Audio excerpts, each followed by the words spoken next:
Hello folks, sorry there was some serious technical issues getting things connected. I do really apologise. Let's make sure we're going live straight away. We'll probably miss draft, unfortunately I can only apologise for that. But there were some tech issues getting at some other channels to start. OBS decided to have a bit of a mare. Not great timing, but hey, here we are. Let's go do the thing, shall we? Right. That's Vitality B versus Lost Return straight away. We're into game, 6 minutes in. God damn, I'm very annoyed about that. That's really frustrating. I can only apologise, guys. As I said, there were some OBS issues, which will surely be resolved in a second or two. I'll be able to go from there. Thank you very much for coming and hanging in. I do apologise on that one. It should be here shortly, one would hope. Unless I have to restart things again. Please don't force me to do that. Why have you done this to me? There we go.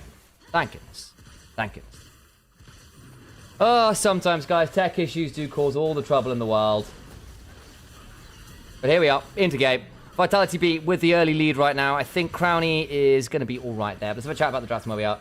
Did I see the DK versus BFK? I caught some of it. I was actually out a bit today, which is partly one day. Yeah, between tech issues and this, I've not seen as much as I would have liked. Oh, gosh. We're here. We're here. I do apologise. As I said, we had some tech issues. Basically, I couldn't get OBS to connect to Onivia for whatever reason, so I had to restart stream and get things sorted. OBS issues. But it's all been resolved. Here's the replay. Smolder did the Smolder things. But if you look across in the minimap, you will notice there is, in fact, a wild Wukong approaching, which made things a little bit tricky when Crownie was trading out with Yopper. Reckless went for the all-in, and it's not bad. Not bad, to be fair. Turnaround comes on through. Still the Wall of the Whale. Crownie gets the kill, even with Lurox coming. Still, with draft as they stand. Baus on the Cho'Gath, Nemesis on the Syndra. Very comfortable draft for Lost Returns. Lots of very dangerous pick. You get that first bit of CC, the Syndra, the Cho'Gath Feast, the Lee Sin Kick should execute the first target. That's the plan. Anyway, on the other side, you've gone for the combo, as ever. Actually, I need to put myself a glass of water while I'm at it. It's basically you've gone for a little bit more of a scaling option with the Smolder as your carry, and then you've got a Kali, Nautilus, Wukong, even the Sarn diving to try and kill some of these more immobile backliners. Big team fights. It's a little bit more dive heavy from Vitality B, a little bit more pick heavy from Lost Returns, so burst heavy on both sides. I think if LR can kill the Smolder on a regular basis, they'll be all good. And I think they spike in the mid game a bit harder because they've got the Lee Sin, they've got the Yunara, who've got that slightly earlier spike than the Smolder in particular. But the Akali starting with 2 kills should worry you all, basically. Is the grand scheme of that one. Let me make sure I've got my tweet up as well to say that we're all live and doing the things. Okay.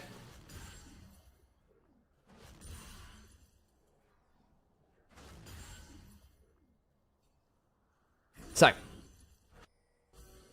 going to see Decap get rid of that one. Not too much there to see. All things said and done. Baus will whack Janax a little bit. Velia will hop forward, land the Sonic Wave. Dragons, of course, Velia very comfortable on the Lee Sin. He's gone towards the Eclipse build, actually, interestingly. No, not well. Do. One.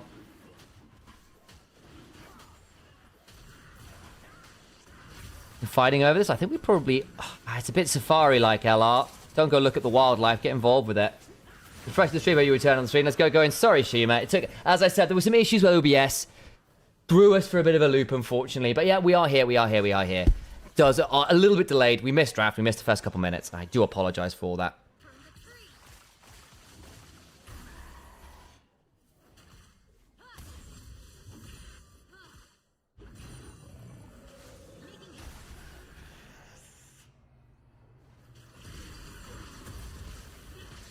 Good.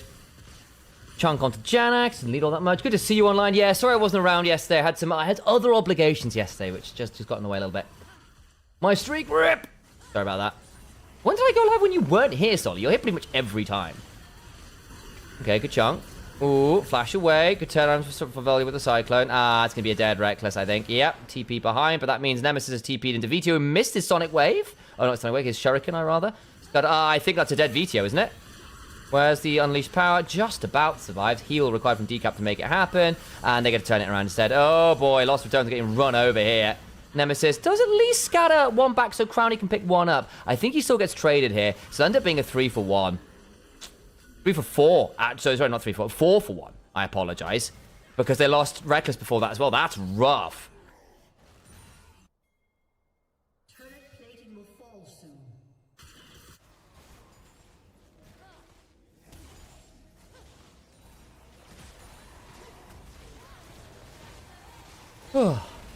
Hope the Rat wins. I'm rooting for them, but Vitality favourite to win. No, they should be. They're the LFL first seed. They're undefeated. Like, not to put too far upon it, Lost Returns have been struggling. They've been really struggling. And as Rock's saying in Onivia's chat as well, it's a bit of a GG. It does feel a bit rough here. Not going to lie to you.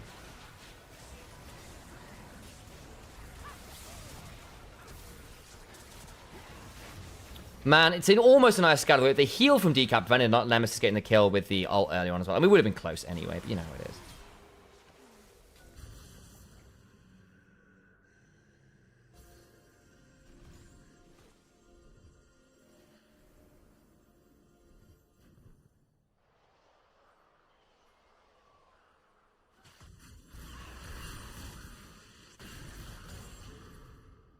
Let's have a look. Where are we at now? I mean, the problem is you've gone for the earlier spiking team and you're losing.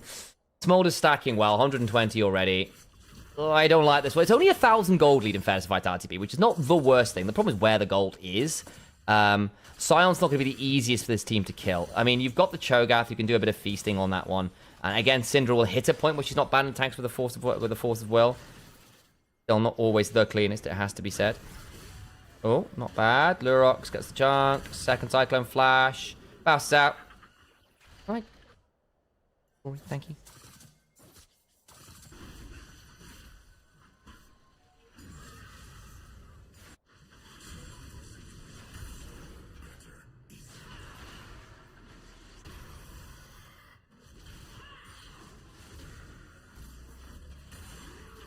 Not too much there. But yeah, I heard the series earlier today was pretty mad.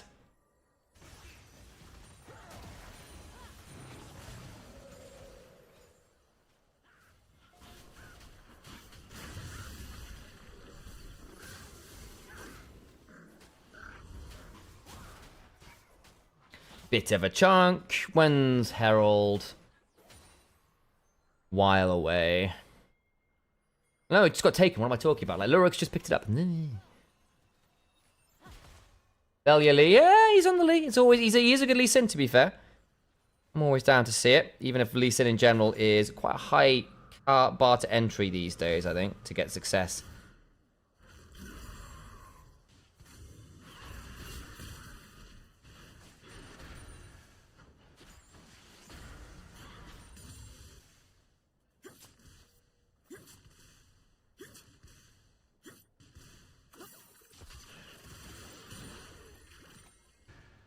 That'll do. Stun on to the Scion. Whew.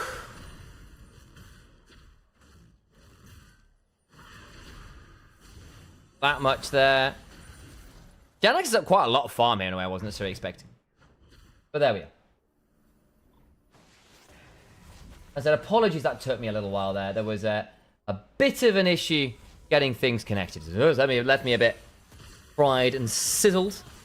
We said we started a little bit later than anticipated. We had to sort of start a stream, end the stream, which is probably where your streak went solid, because I did like a minute stream where I connected, and why is it not connecting to anything else? An issue with my multi-streaming plugin. Best of 5? Yes, it is. Best of 5.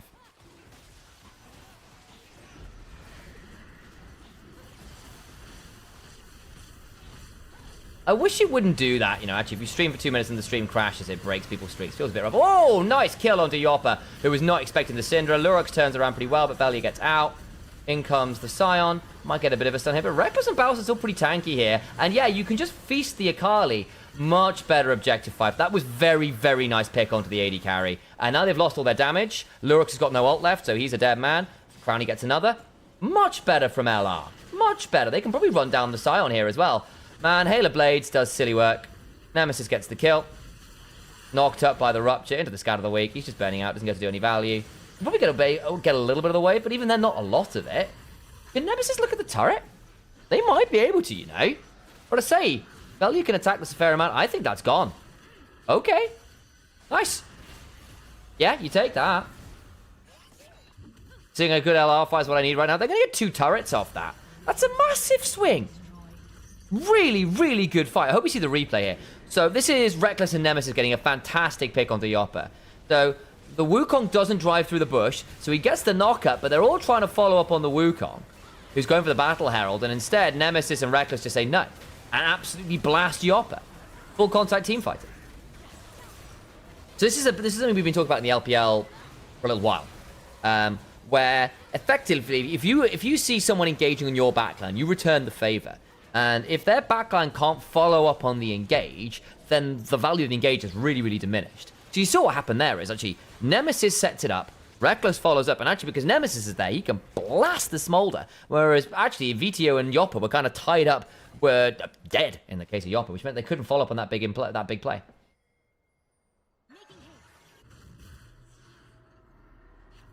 Interesting, the Vitality B obviously lock in the silence so Baus can't get it. Silence on the Q, nicely done. Looks, I wonder whether Vitality B first picked. I didn't actually see the draft, as I said. I was a bit late today, which is very frustrating, but there you are.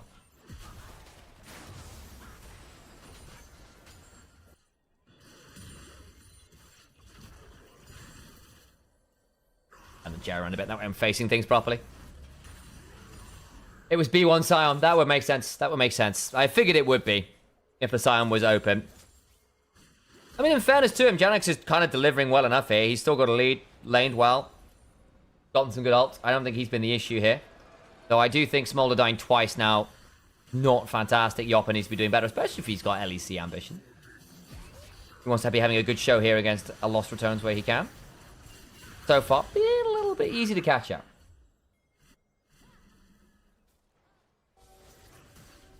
Thank you, by the way, for all the follows. Cynical, Winteros Sick, Giant Lannister. Okay. Kazu, Recluse John, Mankey, Carlo, VJ Mirrors, Zaro, Salask, Polo Shirt, Freezeman, Silmantle, Tom, Max Maruk, Spin, Amanda, Brandley, Yoki, Doom Countdown. Oh my god, there's so many people to count. And there's violence occurring. The follower count will have to come out later. Good lord, guys. So much support. Appreciate it all. One and all. I really do. Atacana consideration. Sonic Wave landed. Does Velia want to follow? He does. It's a bit of a chunk. Oh my god, he's going to get executed. Kick in the wall. Sonic Wave. Nicely done. And VTO is dead.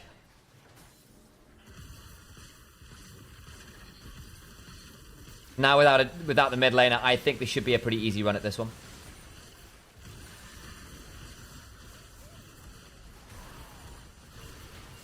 Out of the week goes wide. Hook onto Cho'Gath.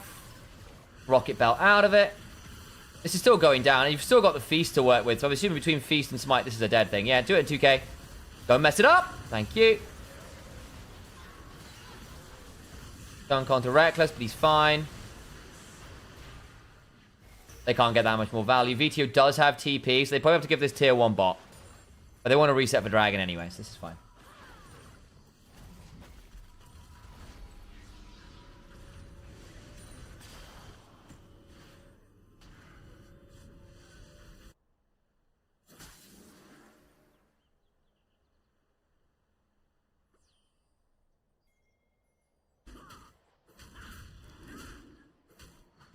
Nemesis almost fully stacked before 20 minutes. Yeah, he's done very, very... In fact, he is stacked. He is stacked, which was kind of... Sorry, I missed that conversation. Yeah. Yes, he stacked that very, very fast. I mean, in fairness, he's farming very well as well, which is helping. And he's hit a lot of people. So he's been skirmishing a lot, gotten involved. One of the reasons why the ability haste build is quite nice, you actually get to get more abilities out, which means you get more shards, which means you get to more points of power faster. It's one of those kind of like slightly more underrated parts of the build on Syndra. Like, do I get to stack faster? Yes, because I get to spam my Qs and Ws and Es faster. This is great.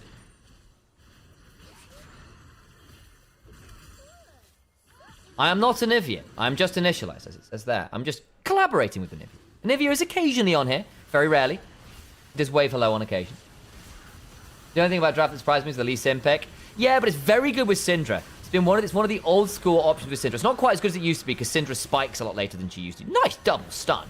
Reckless will be fine. He's still got the ult rolling. Lurix gets into the backside. Velia might now be in a little bit of danger. But no, Lurix doesn't really find what he's looking for. Reckless dies. And there is the execute available for Smolder, who's about to run a Nemesis. Oh, dear. Hang on, Lost Returns. What happened there? The execute. Okay. Gets one back. Velia into the backside. Oh, 2 for 2. Not bad. Velia doesn't have a way out here. Flashes out of the queue. Gets something to go back with. as he gets depth charged. Will likely get executed, but that's going to leave Crownie with a silence on top of VTO to try and get the kills. Waiting for that angle to pick up VTO. There they are. Misses the Arc of Ruin. And that means Baus should be able to pick this one up. Flash, silence, rupture. Okay.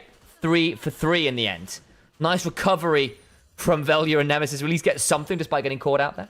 Lost Returns win the series? I don't know. I would have said Vitality B are coming in favoured, especially after Lost Returns' very difficult journey through Swiss stage. But they've had a couple days where they've just been downtime, getting their heads to the grind and seeing whether that will fix things up. So far, the last few team fights have been very Lost Returns. Very clear counter is counter versus Akali reveal and Shroud. It's not bad there. Yeah, I think I do kind of forget that Cripple does that reveal.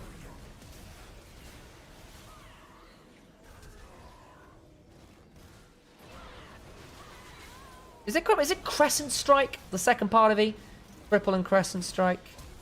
I never do remember.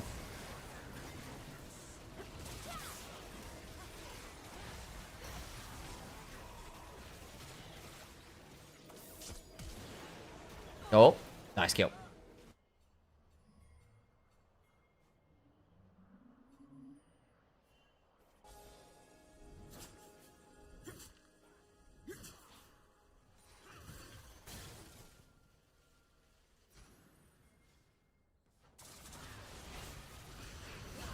Ooh, hang on, execute. Turret's down. I think VTO's dead. Nicely done, Velia. Can Velia find his way out? Lands the Q onto Yopper. Can probably just follow up. Gets interrupted by the Nautilus. Does it matter? Velia's got so much bloody healing. Oh my days. Iron Will is silly when you get to auto a few times. There was a heal from Reckless in there too. So that definitely helps. But oh my days. They just weren't that good this tournament. Yeah, they've had to do a bit of work. I wonder why Reckless does not play Town Cage. I love to play as that support. Yeah, I think Tom has just fallen away a little bit. He's been a little bit too easy to kill. I mean, when even Carrier isn't playing him a lot, you know he's not that great right now. I think he struggles to a lot of enchanters that are currently available. You're seeing a bit of Lulu. We are seeing a bit of Nami with some of the Lucian stuff. He isn't as good a tank as some of the other frontliners. And the safety is nice, but I don't think it has the lane presence to get as much value as you would like with other things. Because you used to get away with it with things like Varus. Maybe Jhin. Yeah, Eclipse, Sundered Sky, and Iron Will is what that was, for the record. And Conqueror, I'm assuming. Plus a heal.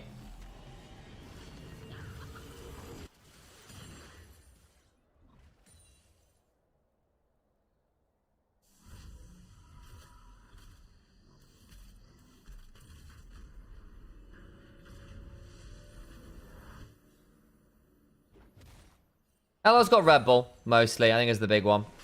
Which is obviously a big deal, to be fair.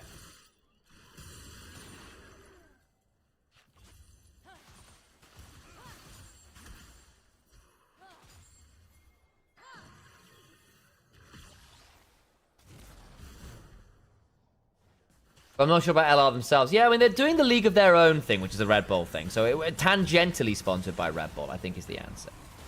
TP's behind. Baus about to step on him. Yeah, there's the rupture. Oh, nicely timed into the Feral Scream, into the Feast. VTO was on vision while he was TPing, and Baus was there to absolutely blast him.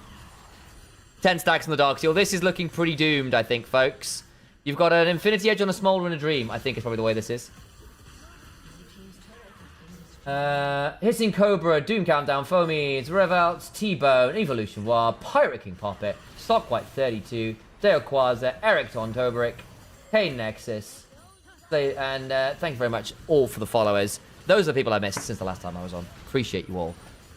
Especially as Lost Returns are about to break into the base here. Feeling pretty good?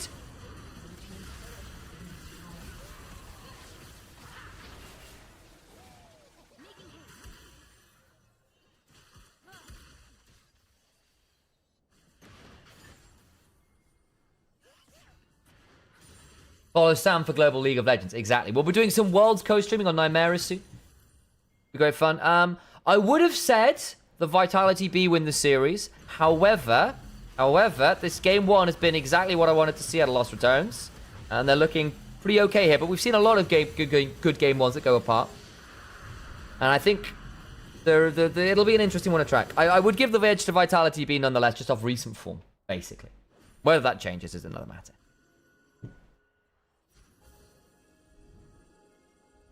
And thank you for the 5 stream streak as well, Sleepy Sound. Appreciate you.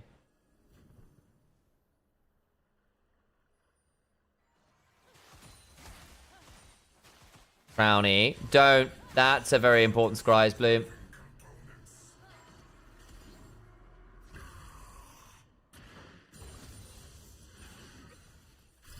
They're looking at VTO. Oh, baby.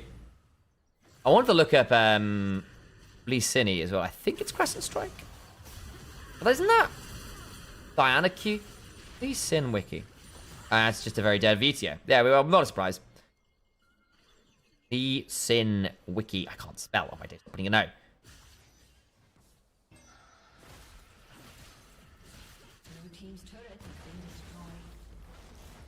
Safeguard Iron Will. Tempest! Tempest is what it is. Oh my days. Why have I got it down as... Okay, and Tempest is the... AoE damage. Value promoting Opera GX in this stream. Yeah, that's probably true. Again, those tend to be individual sponsors there. Bit of an knocker. Going onto the clone though. Inhibitor down. Nearly a 10,000 gold lead. Yeesh. Got the Scion. The Scion's really not being the issue. It's VTO getting blasted in a load of team fights. A couple of very poor team fights in general. And Yopper in general having found very little value on the Smolder. About to see a demolition to Vitality. Demotion to Vitality C. Let me do that one again and read it properly because that was a great line. About to see a demotion to Vitality C is an excellent line. And I will send it on to the casters for that. It's a great one. Who wins the series? I was like, Ryuman, please listen. I've already told you 2 times. What's happened there? Okay. I think probably Vitality B, but it's close. And this is a really good game for the Last Returns.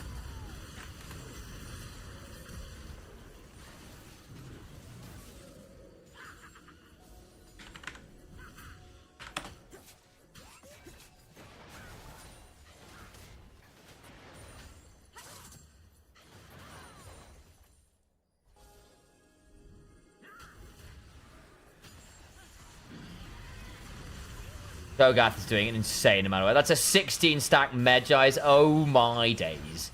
The Oppa's been positioning about 1 screen, 2 forwards all game long. Yeah, big time. He's been far too easy to catch out by the Lee Sin, Alistair, and the Syndra, which is what the comp is designed to do. Big chunk. Yeah, that's the clone. Still got... Did they feast the clone? I mean, that's probably a very dead background. That's not bad. They do get the shot down. But it's still going to be the dead Lurox. Yopper can maybe get some executes. Value needs to try and find a way out. Ward hop over. Oh, executed! That's not bad, actually. Yeah, a bit slow to ward hop over there from Value. Had the flash and got a bit greedy about it. Hey, Andrea, good to see you. Also, hey, Ghost, good to see you. Thank you for streaming today. Oh, I'm glad to be back. I'm sad I couldn't be here yesterday, which is a bit of a shame.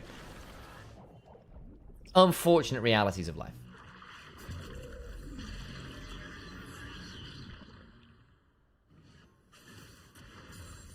Oh, Twitch didn't notify you live. I'm sorry, Vanilla. Sometimes it just does you. In fairness, there was some weirdness starting where I had to restart the stream once because of some issues connecting to various things on Twitch. Very annoying. Let's just check. Did Baus feast the clone here? I think he might have done. He did! He feasted the clone! He thought the silence would come in time. Oops.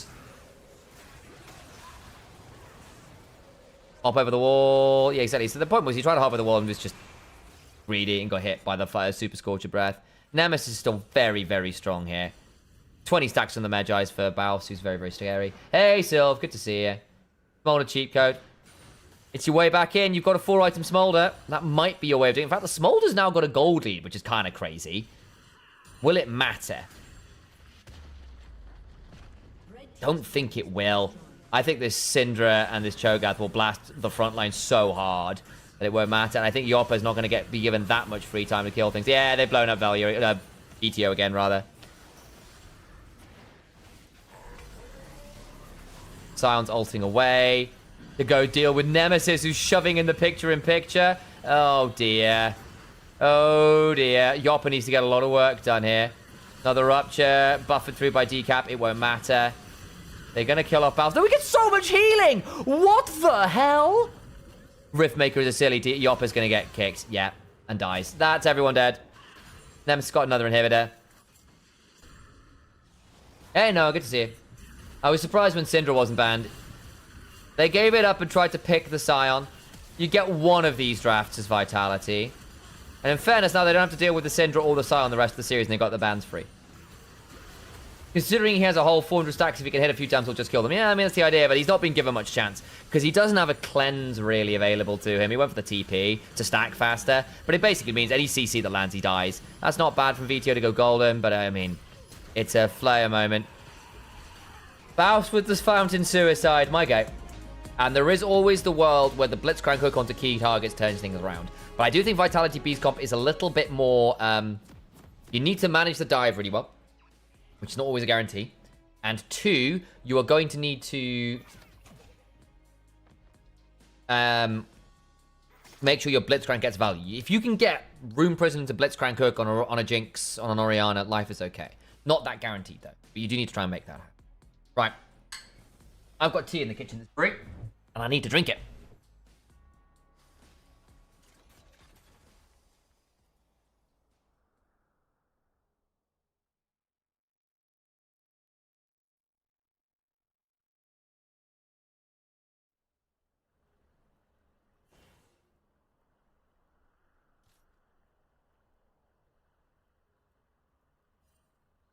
Minions have spawned.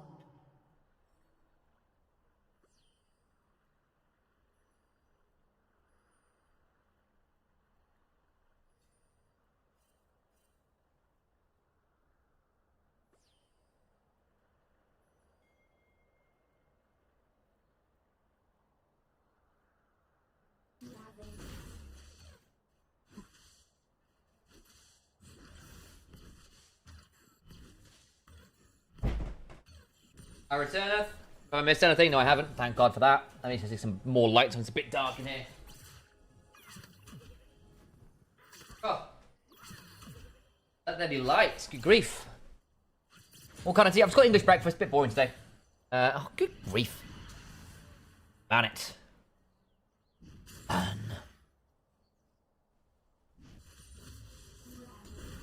I don't see the value of Yorick. It's okay. It's decent to Gragas is the answer. Gragas doesn't have the most fun against the Mistwalkers, basically. The little ghouls. But you can get over the cage, which is kind of fine. And Yorick gets a decent shove into the Gragas early. And also, Yorick sustains through a lot of the Gragas poke, basically. Yeah. What have I missed? Yorick is... What's the competition? Yorick is bad this game. So why are you not a fan of the Yorick? Maybe I'm deluded, but whenever I play Jinx, that happens. I pop the Yorick and we win the fight. Yeah, that could absolutely be a thing. But the idea is that Yorick becomes a split push win condition that doesn't give that much option for that. And also in the fights, if you can get the Jinx in the Dark Procession, it's a bad time for her. But yes, Yorick isn't really here for the team fight. It's partly why I prefer Lost Returns draft. I think it's a more cohesive draft. Vitality Bees, for me, is trying to do a lot of different things. They try to get a lot of individual counters. They skirmish well. They can do a lot of hooks like that. Nice Shattering Strike. Crash down should be alright. Yeah, I think Yorick's not bad into Gragas is the honest answer. It's supposed to be a punish on the blind Gragas. Especially the AP variety that squished you and a bit more vulnerable to like last rites and stuff.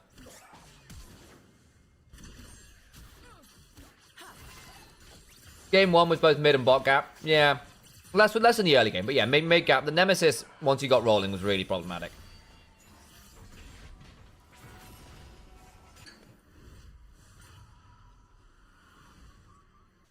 Early flash on Crowny there as well? Yes, very much so.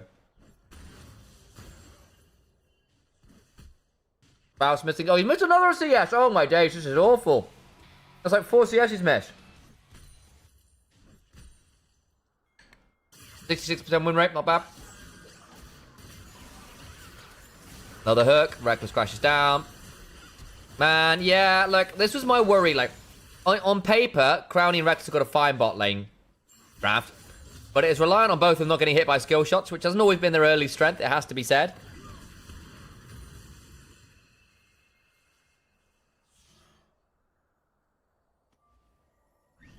That's a couple of really key hooks that have caused some issues here now. That's every summoner down for Lost Returns bot lane. Just off straight laning. There's no jungle interference there.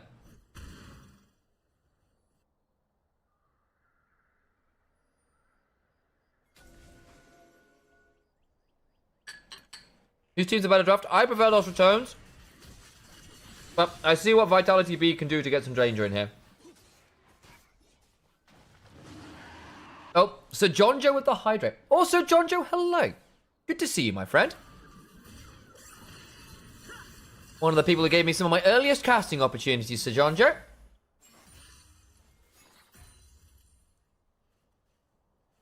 There's my hydration. Good to see you. Yeah, absolutely. How's life, Jonjo? Doing well? You still Valence leaguing?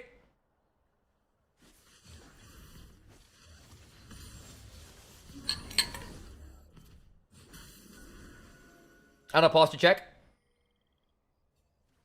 Still playing. My go. My go.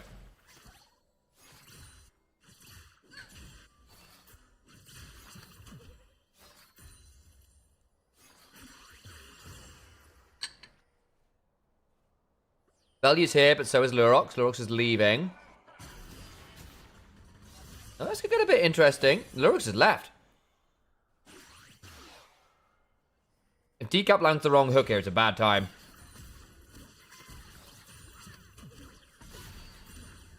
The 6-man cast. Oh my god. There's a throwback.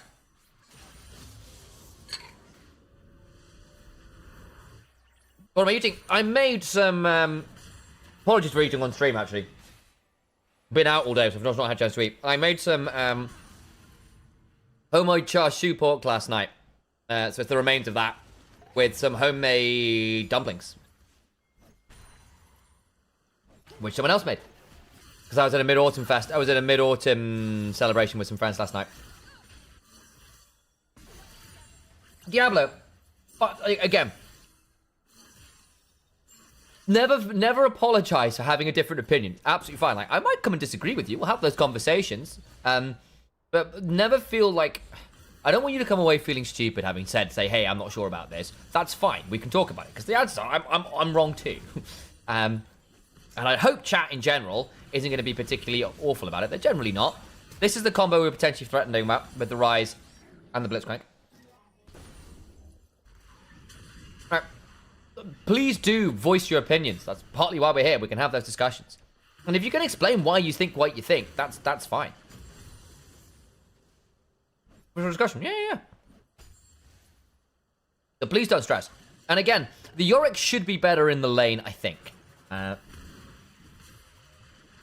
thus far it has been. Will it matter for the skirmishing though? Because the Gragas will be more valuable in the skirmishes.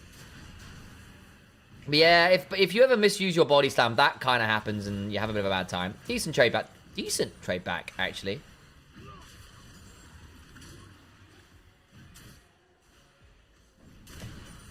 Again, I'm not here to elo check you. Fine. Well, I hate to say this, but I'd like to see Diablo on T1 next year, put Goma in China, and let a Fnatic buy out Smash. There's an interesting. So obviously, the thing is, Guma was fighting with Smash for his position at the beginning of the year, and there was a lot of, I personally thought that was kind of an okay... It was fine. But at some point, you had to make a decision. And my worry was that the decision was forced more by external pressure, EO, from fans, from everything going on, than it was from actual metrics. And the problem is it's probably broken trust a bit with both Guma and Smash. So... there is a world where T1 ends up with a different AD carry next year, and I wouldn't be all that surprised. Why did that get blocked? That's fine. Jinx stole a rocket with Grub with a rocket. So she did. Good call. I didn't think that actually did. I thought it was just a chunk. I was too busy chatting crap. Sorry about that. That's really good value. That's what I get for looking at chat and nod the game. Oops. Stellar didn't give some kills. Silly kills early. Things are progressing pretty well. Yeah, it's been a quiet game, and that tends to favor Lost Returns in general. Just as a team. Not necessarily with this draft, per se. I think both people are looking to get to a couple items realistically. Alright, Dragon Star. This might be our first big scuffle of the game. Lost Returns are on vision while they do this. They don't have an idea that the water's in the back of the pit. at least in terms of having seen it gone down. That will just go down. Fight afterwards a possibility. Reckless flashes on in. Nice chunk on a decap, who will now likely die to the cease and desist. There it is. Runs out of his supercharger. Or his afterburn. I forget what the name of the ability to speed up on Blitzcrank is. Either way, over the wall goes Valiant. It's a 1-for-1 right now as Nemesis died. Big root onto Crowny, who's going to die. Blitz! Ooh! That's not bad from Bounce, but can't finish up what he's looking for. He's going to end up dying here. Vault Breaker onto someone, gets it onto Lurux. Nice angle. Bounce gets away for a second or two. Ooh, nearly got Yopper, who ran out of damage. They missed the overload. There's the Spell Flux. Another Vault Breaker available. Is there a flash? Can't find Vitality B's bot lane. So that ends up being... what? 1 for 2? No, they lost Crowny as well. Okay, 2 for 2. No, wait, 3 for 2. There's no one else out there. What am I doing? 3 for 2. Oh dear, mate. Lost returns. I can't do maths, guys. Spell Flux, Rune Prison, over the wall. Velia survives for now. There's still a flash from VT, but he won't get on top. Okay. Yeah, there was 3 for 2. Let's have a look at this again. It was very, very messy. Because initially, they went for the pick onto the decap, and it just took a little bit too much work. That's not bad, but he doesn't end up on the chomper because he flashes. And he just gets far enough away. Doing this too, you never rest. That's it. Alex streamed ASI earlier. I'm streaming this one. But yeah, between the two of us, we've done a lot of coverage. I am Initialise. Earlier was Nymera. Together, we are the Hapgood brothers.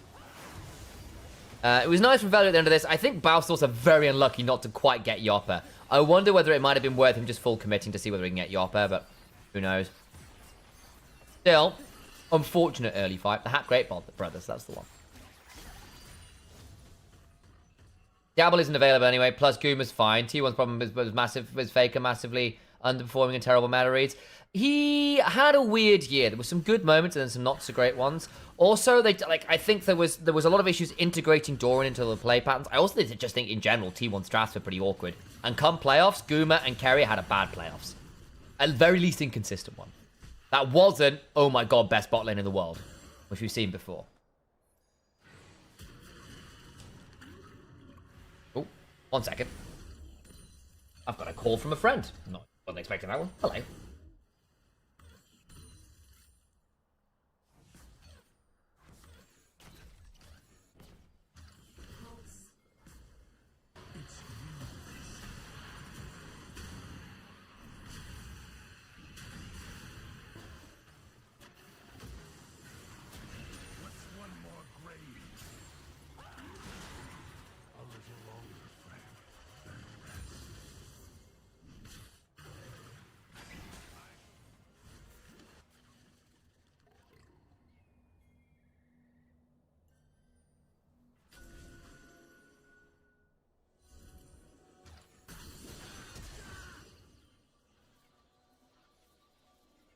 Very good friend of mine who I play music with occasionally, I went to uni with, was wondering whether she'd see me in the airport.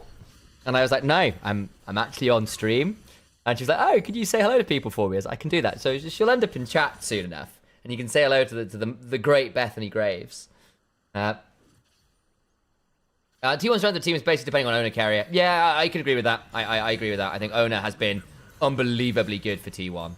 I think carrier, because he's not been quite as great as otherwise, has been an issue for them. There you go.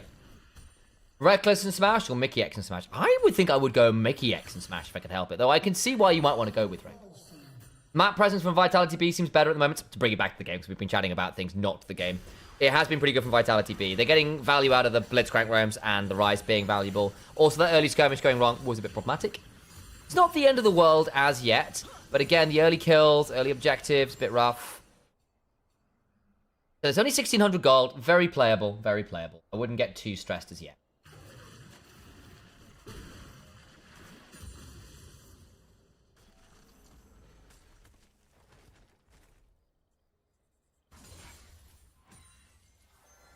T1 has a mid lane draft problem. To an extent, but I've also had major issues with what's going on bot lane. I've just had an issue with the drafts in general. I've not necessarily had issues with the champions in mid that much per se. I have had issues with what we've been playing bot lane. I think Goomer's champion pool hasn't been fantastic for the current meta, especially with Varus falling out in particular. But he doesn't play that much Jinx anymore. His Zeri's not fantastic. I mean, Zeri's always been poor. He's not a great Kaiser. That's 3 of the major picks right now, and that's really limiting them in drafts. I think Doran's been a little bit volatile. Bow's not building Roa. Yeah, no, he's getting a bit more damage. Ooh, that's not bad. VTO might end up dying for that. That's a really good combo to the Rise. Crownie gets to flash away with the excitement. That was a good Dark Procession, but the turnaround's rough. Nemesis, how did you end up there? Ah, dear. Well, Yop is about to blow up Baus as well. That was almost great. And then, unfortunately, I think Nemesis got hit by a hook. There's no other way you could have got there, right? It all goes a bit wrong. This game kind of I don't know what you mean. It does feel a little bit cooked after. Those have been 2 quite poor team fights from what should have been good team fight angles. And I think the fact that both Nemesis and Crownie are basically both getting blasted in team fights when you would expect at least one of them to be getting out alive is very problematic. So initially he starts fine. So how does Nemesis end up getting caught? He just walks into everyone. And he tries to get his way through and just gets bounced around. Okay. So Nemesis has a really bad angle into the fight. I get it would have been hard to walk down the river away from things, but that's tough. And Crownie still got caught at the back end of it despite blowing flash and despite having excitement rolling. Maybe look at decap.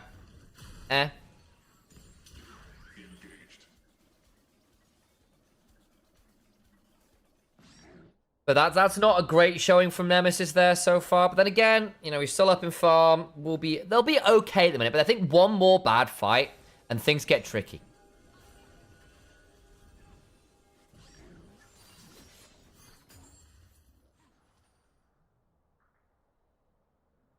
But I'm fearing the 1-1. I kind of agree.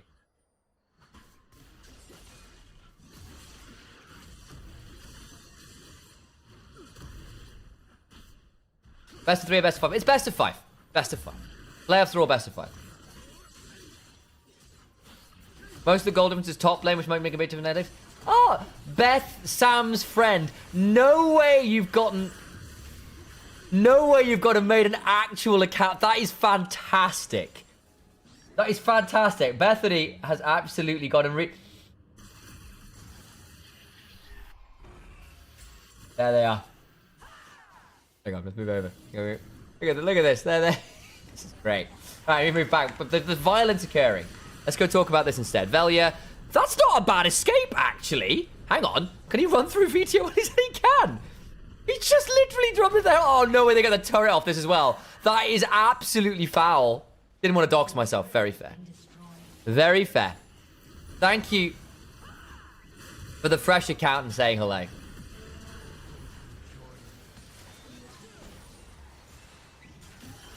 Lovely to see you, though, Bethany.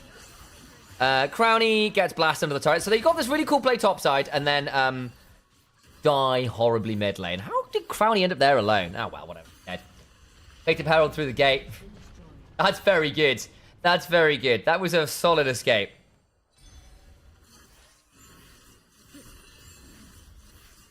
No way you got the Herald through the gate. That's ridiculous. Change my existing name. That'll do it. Not a fresh account. Oh, Slackstill, thank you very much for the subs. Sorting us out. So, yeah. Managed to get that one and then flashes over the wall. And then he actually did Hexcape for it.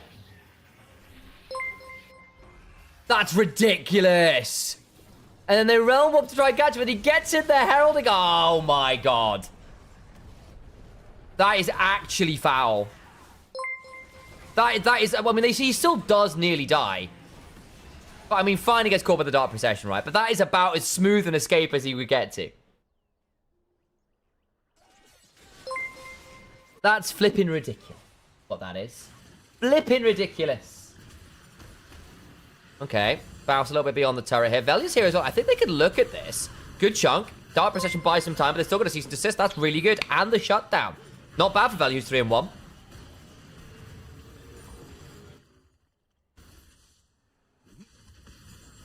Hexgate drive-by, baby. I think it's a rare enough occurrence that I'm kind of okay with that being a possibility without CC on it. Bass is TP behind, going to look at Yopper. They don't have the explosive cask. That's kind of alright. Forced a bit of a weird journey out, but Yopper's fine. Yopper's having a much better game on the Xayah than the Smolder, it has to be said. Lurox has to flash out of the back of the pit, though, nonetheless. TP for flash is basically the end of the trade there. Lurox blew his flash, Baus blew his TP. Mostly. What is this little zoom in? Oh, this is for the Atakan spawning, isn't it? Very nice. Oh, look at that. Observer's having fun with that one. Alright.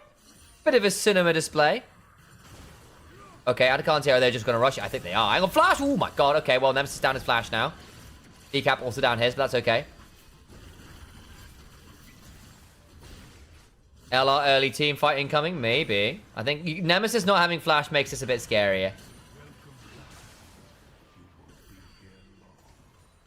Baus is not having a great amount of time. Yopper has to go into the sky, so they've gotten the Featherstorm. Behind his Lurox. Could look for some more. Crescent Guard value is good, but Crowny now kind of untouched. Still gonna have Reckless go down. Doesn't really get that much value. In goes Velia, who I think is likely gonna die. Reckless also already fallen. And that is probably Dragon and maybe actually also Atakan. They're gonna try and do both. That's really big for Vitality B. And that, as they say, is the game.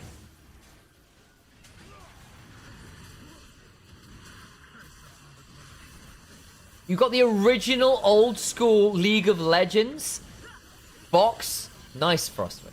But yeah, that's Atakan as well. That is probably a game-breaking advantage, I would assume. Not easy to come back from this point. How many petals did they get? 23 petals now. Yeah, that's pretty good going. This feels pretty over now. Big lead for the AD carry. Big lead for top. And they got feature strength and Atakan and the dragon advantage. This is rough. This is rough.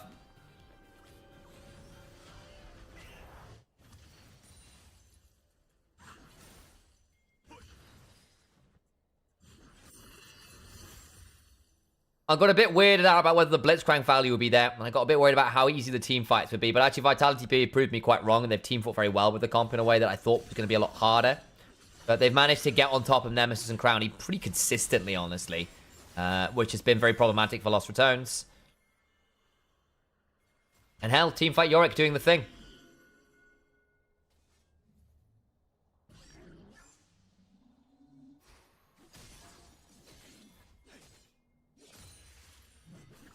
Crowny and Nemesis positioning has been so off. I've not been that happy with it, I have to be said.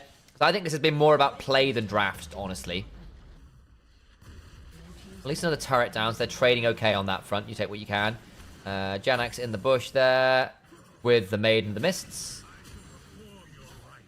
Wait, doesn't Jinx spell IE second here? Yes, but it is a very short-range composition from Vitality B, and theoretically, the attack speed and rocket spam... Rockets also trigger on Hurricane. So you can basically get a lot of AoE down. A little lower damage for theoretically a lot of value into a lot of melees. You want IE third now, then, probably. Less single target and raw DPS, but the AoE damage is what should make up for it, is the thinking, at least. I need to say it pay off, but hey, here we go. Also, what it means is it's very easy to get a reset, because one rocket with Hurricane is, like, guaranteed to at least get some damage on someone who's going down. Let's continue how they played during Swiss. Win first game, then crash out. A little bit of that. Yeah, it's not been particularly clean, has it?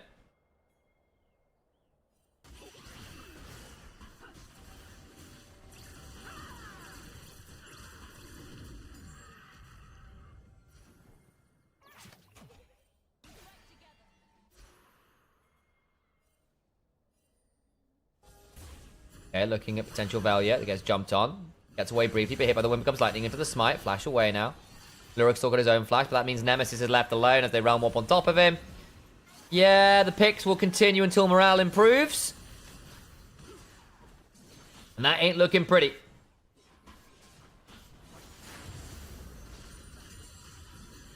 Rocket delays the resets. How long until Nemesis? 30 seconds. What does it get you? A shove through mid. That's about it. Can't stick for the wave because Yop will just run at you. Nemesis is dead. Yep. I think she's going Blade of the Ruin King. It might be LDR as well here. Worth noting. Or, actually, this game probably with the Xayah and the Xin Zhao and the Yorick and the Ryze, who will have a bit of healing in his kits because of what he does item-wise. That might actually be Mortal Reminder. I'm not even listening to Gabriel stream, but I'm sure you can hear them crashing out. Oh, impossible. Not gonna lie.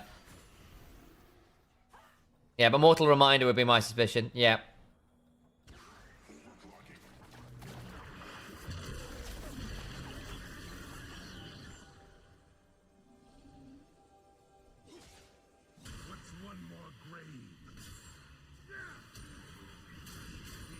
What's one more grave? Seems like LR doesn't quite understand to play against the Ryze Blitz. Yeah, they've been caught off by that kind of pick combo a lot more than I was anticipating. But this is also how LR often are. They do give up a lot of kills as a team. They just do. And Blitzcrank and Ryze are two of the better people at like capitalizing on that. Getting value out of that. I'm gonna spot VTO. And VTO is also now level 16, by the way. He's 2 levels over Nemesis.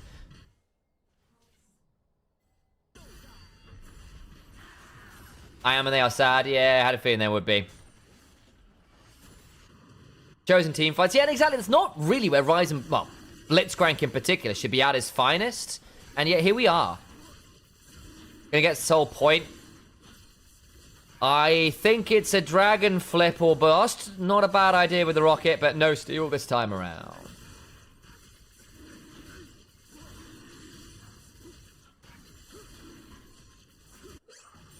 Hook. Oh, Nemesis. Yep. Reminder, Blitzcrank breaks shields with his ult.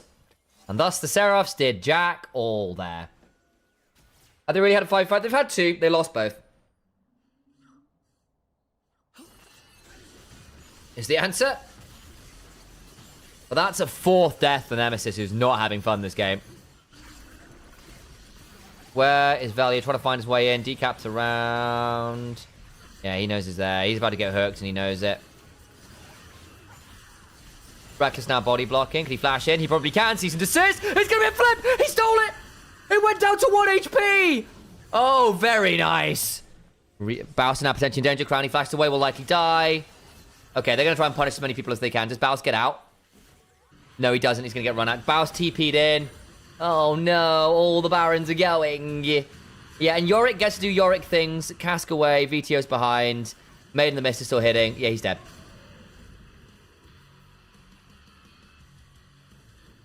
Better to kill Yorick. Yeah!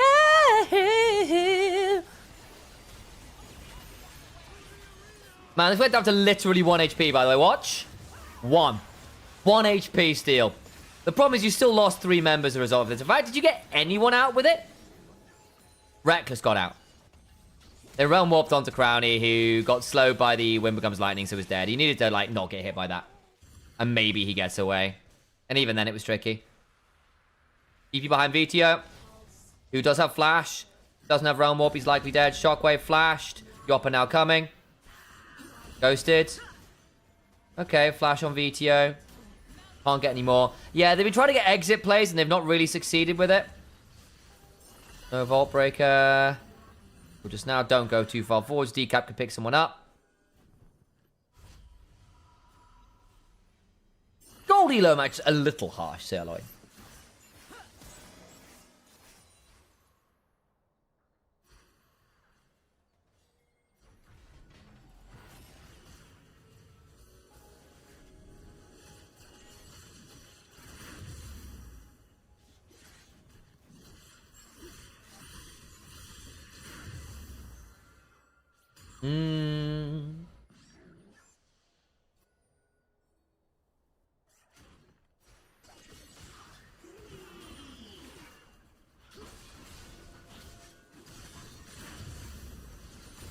Not too much there.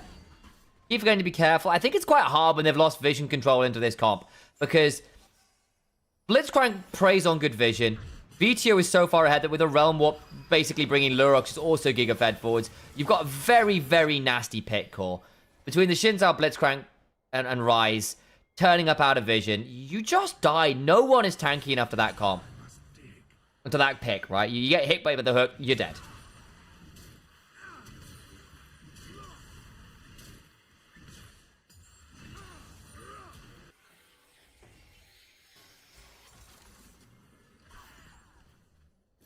How are you today? How are the games going? They're going well, Steph. Thanks for coming and checking in. I hate the Jinx items, I just do. I mean, I think it's fine. It's not... I understand the thought process. I.e., in some ways, might not save you here, because you just need to hit as many people at once as you can. Basically, you're trying to get yourself to a reset, and the attack speed is really valuable here. You probably do go IE 4th, but it's cheaper as well, and when you're behind the game, 2,400 gold, at least this way you're at 3 items in parity. Yeah, Baus isn't really known for his Cassandra. His Gragas is not a bad blind considering his Bauses. Unfortunately for him, Genex has just got a decent counter into it and it's worked well, unfortunately. That's potentially decent. Can they pick it up? I think they can. He fell the flash! Nice! Oh, he didn't have the flash. I heard a flash noise and it wasn't that. I don't know what I heard then. Shockwave or something.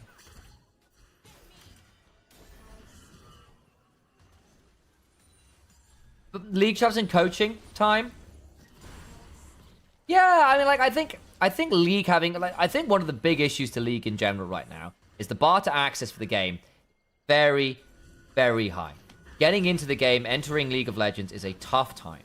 And to redo that, you need to make the client better in order to basically redo tutorials, allow better community engagement and help for people who are new. Probably do things like have community-made guides. It's like, hey, I'm a Lee Sin maid. Here's a little thing from patch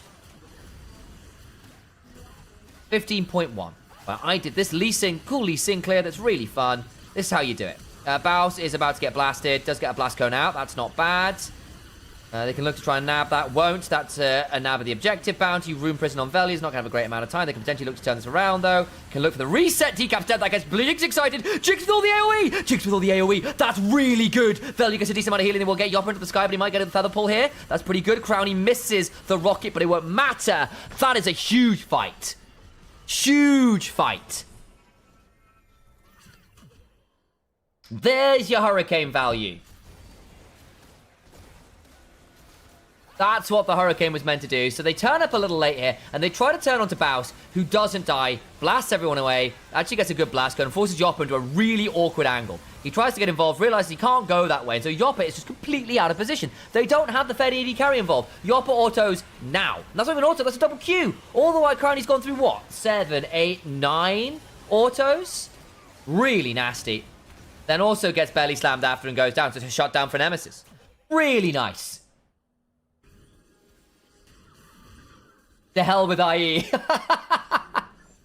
There you go. Look, you're not wrong. IE is a great second item. It's just expensive. And it's not like the Hurricane doesn't have value or doesn't have synergies or isn't a valid build.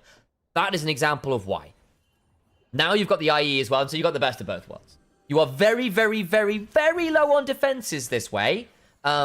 You need that locket and that redemption to do a lot of work.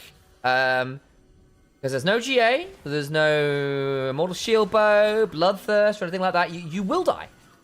However, if you get the opportunity to attack a few times, you'll do quite a lot of work.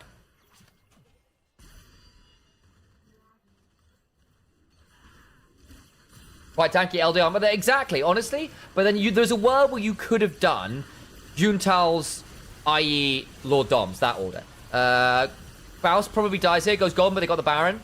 Fine, Baus can die, he doesn't care. He's done his job. Man, Lost Retones are just so good at finding ways back into games. They're very, very, very hard to actually keep down. Rocket, that'll be a dead decap. That gets Jinx excited, means you can rejoin Lurix. Got the Crescent Guard rolling, but it's not that fantastic. Watch Genex for a potential angle. Good. Shockwave for a second, but that's going to be the Rise coming on in. Good stun onto Vito, means he doesn't actually get that much value. Crowny's still firing. Blast Cone doesn't keep him alive. Yopper's going to potentially die. Flash from Crowny, gets some more rockets. Fell in the backside with a Vault Breaker. Should still win this. Lots and lots of damage. Another Vault Breaker in. Denting blows. And Blast Shield. And some unrelenting force. Baus bought Zhonya's. He bought the self-stun. Okay. There you go. Good turnaround. Yeah. But Jinx, Genex is dead. There's the auto. Got a little bit cancelled by the Dark Procession. He's not going to get through the Hex Gates. He's a dead man. Nice. And that delays him there for another minute. So they're going to get a really long shove here where Janex is not around. Does Velia need to reset, or can he just heal off the camp and say that's fine? I wonder. He's got Hex Gates, so he can actually afford to stick around. His teammates are still resetting and wave sorted, so we can probably just take this camp, reset, and come back out again. I turn on the stream and Vitality hard intermediately immediately. Sorry, Vitality fans. Sorry, Jonas, that's the way it is. Hey, Noonday, good to see you. The difference between IE and LDR is very small when LDR has no Giant Slayer. Yeah, you can legitimately go IE every game as an ADC unless the enemy team has lots of armor. Very true. You do want armor pen at some point as an AD carry, nearly guaranteed. Like it's not a guarantee, right? However, yeah, there's a point where LDR was a requirement because the Giant Slayer passive gave you so much more value against targets with higher HP. That is long gone. That is Mount Bloody Everest in a gold graph. That's a 10,000 gold swing or so. Probably more like 9, but still ridiculous. This Velia guy didn't miss 150-50 is crazy. Genuinely, Velia has hit some insane smites. It's been very, very good. It's genuinely kept them in it. Got GA now as well. Med dies for Nemesis. Life's okay. I tend to agree, but 10k gold is usually a steep hill you're never going to climb. It's true. It's true. It's true. It's true. That was a very, very big gold graph to get back from. Ironically, Yopper's still ahead here. He's still 1,000 gold ahead. I don't think it changes much, really. There's a lot of structure still to pick up for LR. There's still another tier 2. They can turn back towards this Hex Dragon, which would deny Soul and put themselves on Soul Point. They want to try and get a pick here. The vision control going also means the Rise and the Blitzcrank have a lot harder time. And those compositional issues we were talking about earlier are now becoming a problem. It's a lot harder to find a good pick as the Blitzcrank. It's a lot harder to play around the range disadvantage you have as Vitality B now. Especially without that vision control. VTO's TP'd in. This Dragon's gone. They're not getting over here in time. It's gone. They're going to try and jump. Decap didn't find the Rocket Punch. Can maybe get something here. Gets hooked, but there's still a decent explosive cast. Lurox is got the Crescent Guard, but has to flash away. They might try Bounce, but he's actually really tanky with his passive at this point. Hits the Maiden of the Mist, so she will probably die. That's huge. Oh, Shockwave on 2 after. Really, really slick turnaround this game from Lost Returns. That one Dragon fight where Yopper ended up on the wrong side of the pit and didn't get to auto is literally cost them the game. And a bad Baron discipline where they didn't smite properly, didn't keep value out of the pit. Those two moments have genuinely allowed Lost Returns to come back 6,000 gold, which is unbelievable. Yopper goes into the sky where Mata cast forces the flash. Faust might die here. That's a GA Brock, but it won't actually change all that much. They're going to go for the Nexus. And game's over. Lost Returns are 2-0 up after that mid-game. Look, we did say, hey, and that can get a bit dicey, but we shall see, folks. We shall see. Onto the rift we go.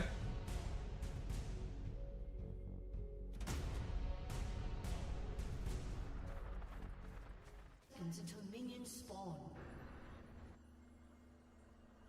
A summoner has disconnected. Welcome to Summoner's Rift.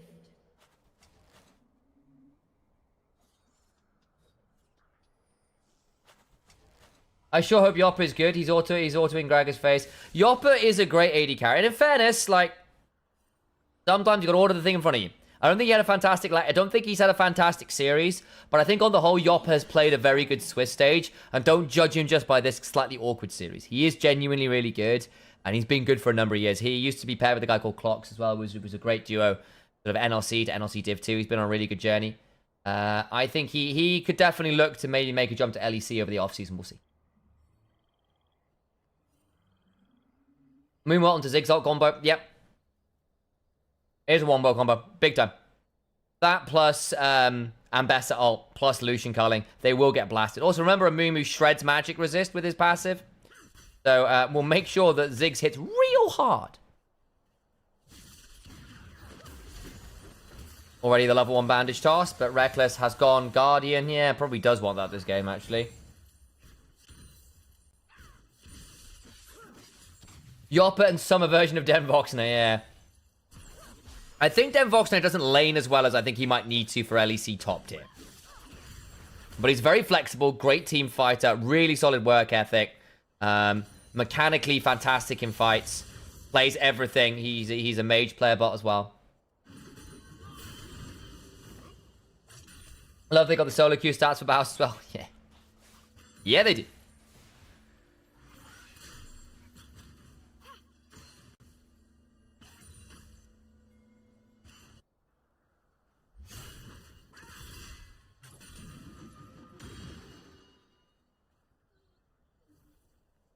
I wonder why they prefer the Ziggs bot instead of Lucian. The Ziggs is better into the Sivir. You manage the wave clear better. Probably step 1. So theoretically, the Lucian and Mumu could have gone all in a bit harder, but hey. And Lucian mid bullies the Aurora, I suspect. And thus far has kind of proven to be true, even if it's not as dominant as it once was. Still, I imagine, not the most fun for Aurora, who's quite short range for a mage. Needs to actually get a little bit close to get her E off in a good way.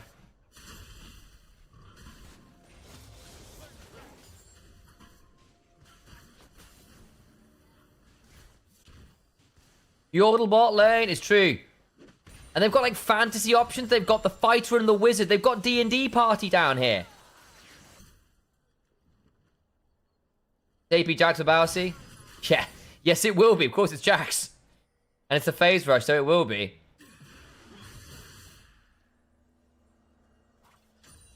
If it goes AD, it's cooked. Yeah, I mean, it would have been okay, this game.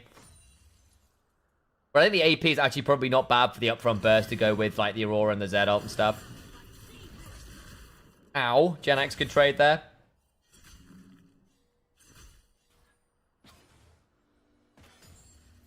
Let's pray Crowny can't hit for small hitboxes. Ooh! Nemesis, good trade back. Lurox is around, but it's a known quantity. Value's here as well. And importantly, you will notice, Value got the reset off and got, I think, both Scuttle Crabs. He did. He got the double Scuttle and reset for the Longswords. Because this is what happens with the Zed. Reckless, Battle Dance. After the Grand Entrance is fine. Okay. Zed clears so fast, he can reset having full clear, double Longsword, and still contest Scuttle Crab. So that's what he did, and he managed to get both Scuttles early, which is very, very nice. He's got the double Longsword, gets to go for an X clear. Will have a fantastic second back as well. It's a very nice start for the Zed. We've not talked about it too much, but we probably should have done. One of the reasons why Zed became such a prominent thing in the jungle, you just clear so fast, you can turn up and fight at Scuttle Crab with the double Longsword advantage, which is pretty significant. Onivia best channel. You know it. Great to be collaborating with Onivia. He's a lovely dude. Been working with myself and Nightmare all year, which has been pretty cool. Nemesis. Spotted up by Decap. Ooh, not bad chunk there. The twofold Hex landing means that Decap can't look for it anymore. Yeah, that's rough.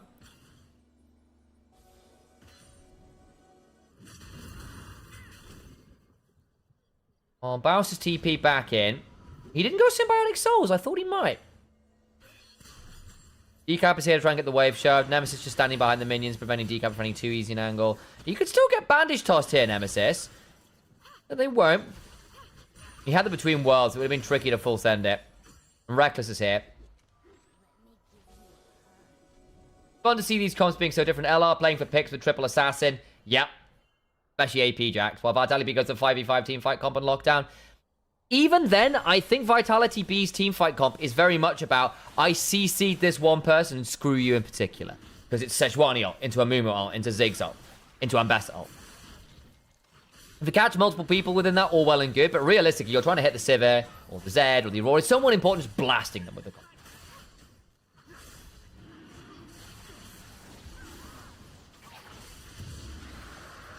Just looking at his Gen X. The rest just don't know how to play Team Fast Precision. I think Gen X has actually played a pretty good series. I agree. The Yorick was really problematic. Game 1, his Scion was one of the few winning points on the map. I actually think Gen X has largely been a better player than Baus. For the early stages of the game, at least, anyway. Baus is still finding value later on. That's been great for him. Like the Cho'Gath and the Gragas mid-game were still both fantastic. Okay. Q1 misses. Q2 lands. Zed in danger now. Won't get too much more CC. The Guardian proc comes on through. Dead Order Smite is nutty? Yeah, it is. Or, yeah, it's a pretty nasty secure. Or it's one of the reasons why as Zed you actually smite early to help with your clear. Because you want to get your passive cycling as much as possible on camps.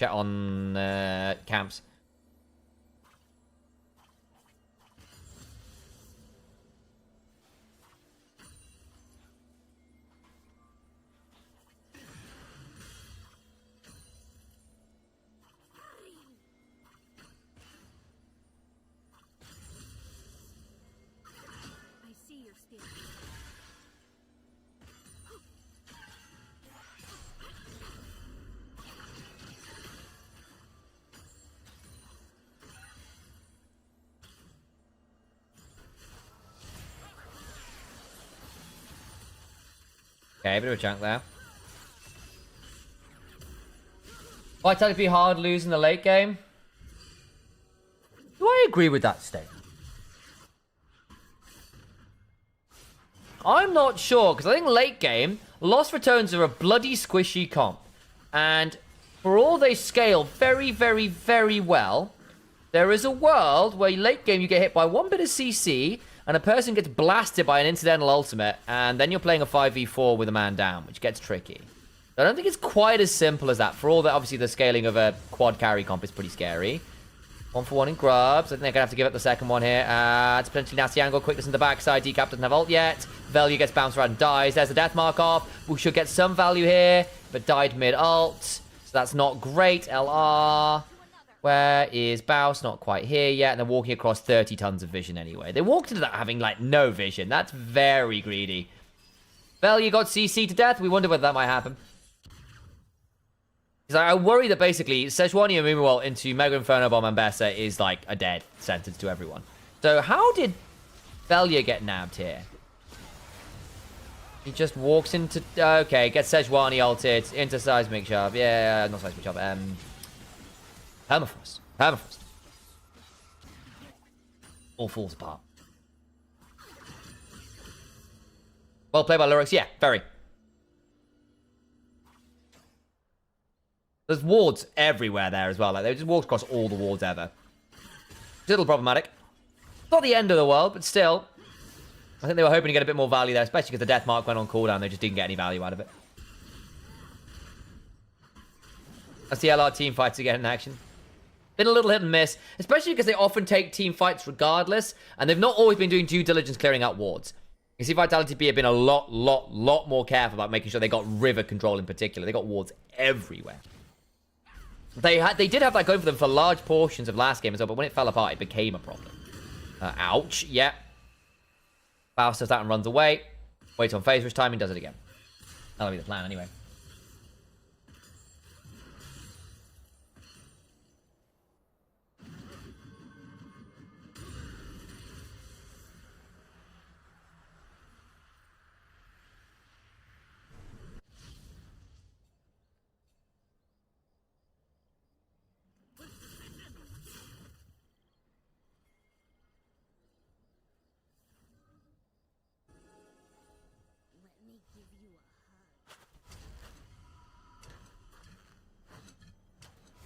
Hey, Amber.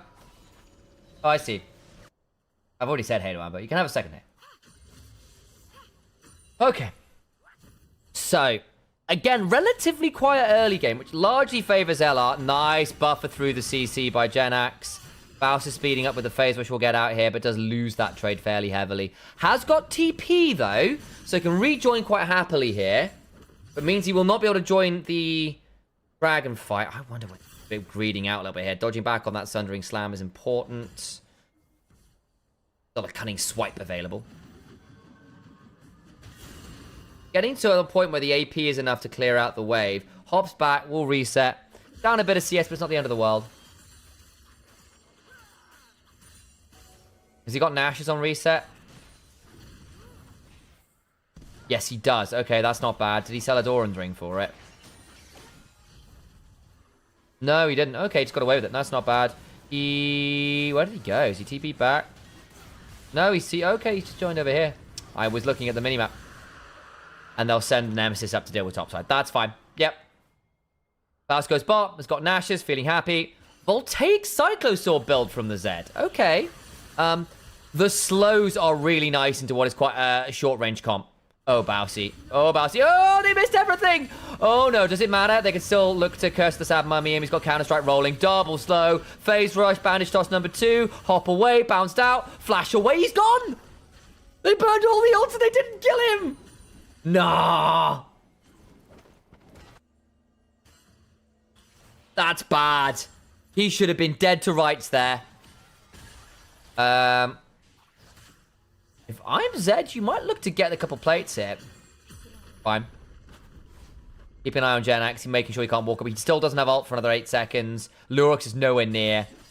They're going to try and rush this. The problem is they're into a Ziggs. I don't think you win this. Bao's going to come over and try and clear this up. Got to keep the main going. That's it. Oh.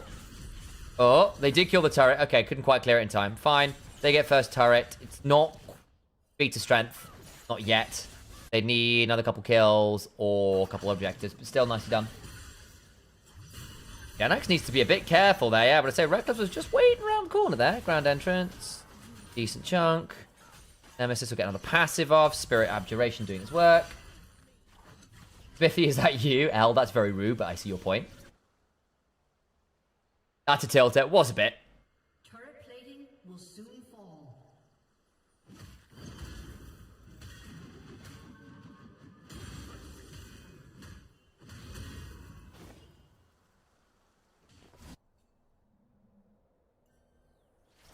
There's the Heart Steel. I don't see a lot of Cyclo Sword first Z these days. I remind myself of exactly what I'm getting from it. Obviously, it gets the Brutalizer, which is nice. Good build path.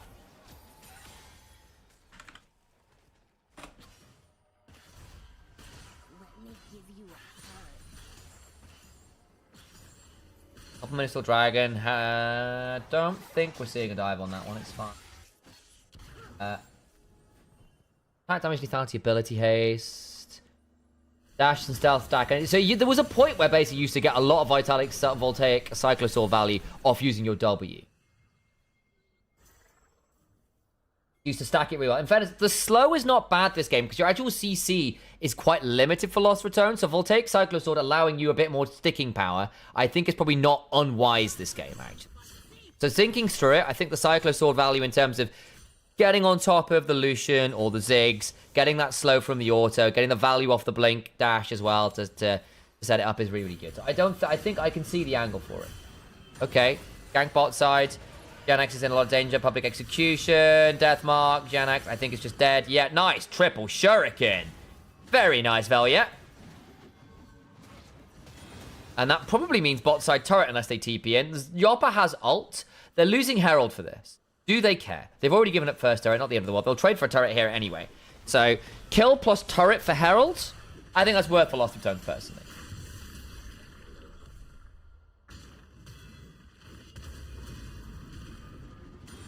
Red team's turret. But Serbia, I think you're probably being a little bit... I think you just misunderstand what they are as a team, Lost Returns. Nemesis, try to get between worlds, can't. That's unfortunate for him. Why was he there by himself? They weren't contesting Herald. Lazy, not a fan of that.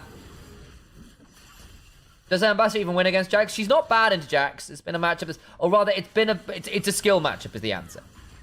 AP Jax is a different matter, and I genuinely don't know what the breakpoints are there, because it plays so damn differently.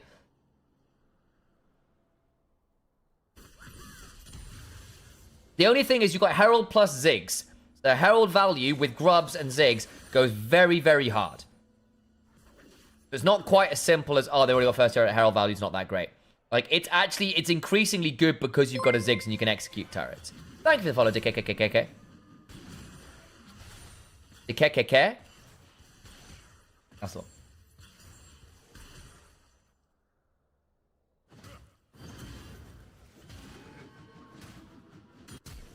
Flash away from Nemesis. Bloody hell.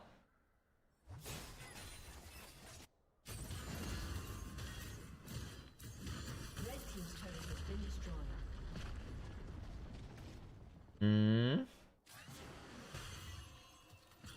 Okay, Valia's around.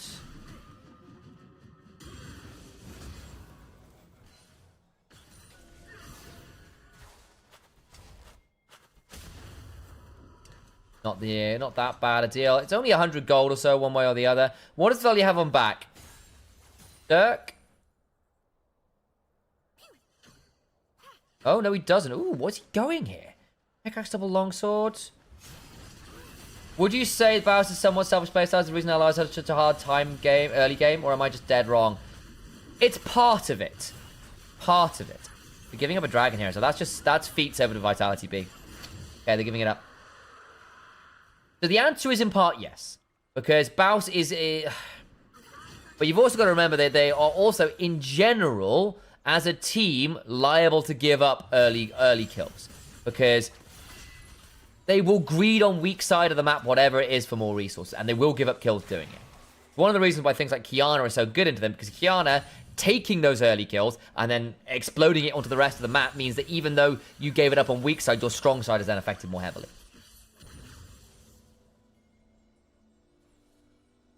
And part of that as well is the fact that jungle support aren't fantastic at making the most cohesive plays defensively in particular early on. And part of that as well is that Nemesis and Crownie aren't really willing to sack waves to make plays happen. Can't be a 3S as a Kuya. And you sort of see them try and contest things that they probably shouldn't, and try and basically greed. There's a lot of greed from the LR early game, basically, and it can get them in a lot of trouble. Nice so far. Yeah, exactly. I mean, you'll get more of it from watching, is the honest answer, and just having these conversations. Because you're right, Baus is definitely a part of it. Definitely a part of it. But when it goes well, Baus dying still leads to him going up in XP and or gold, and he buys a lot of attention to allow the other side of the map to have things happen. That's just not been happening as consistently recently, so it's just looking slightly worse. And jumping on a Baus, as we're speaking about, he's gone very deep there by himself. That's not bad back, actually. Value should get one. Will do. Death Mark. Passive. Queen Worlds. Decent shield, not enough. Cross the veil from Nemesis. Ease away. Mega Inferno Bomb. Nemesis. Ooh, nearly got saved by Reckless. Not quite. Yeah, that's the CC chain issues we were talking about. 2 for 1. I was a little bit surprised Value couldn't just get the one shot there onto the Ambassador. Yeah, I don't think they were expecting quite as many people from Vitality B there. Have I got a cut on my forehead or something? I don't know what this is.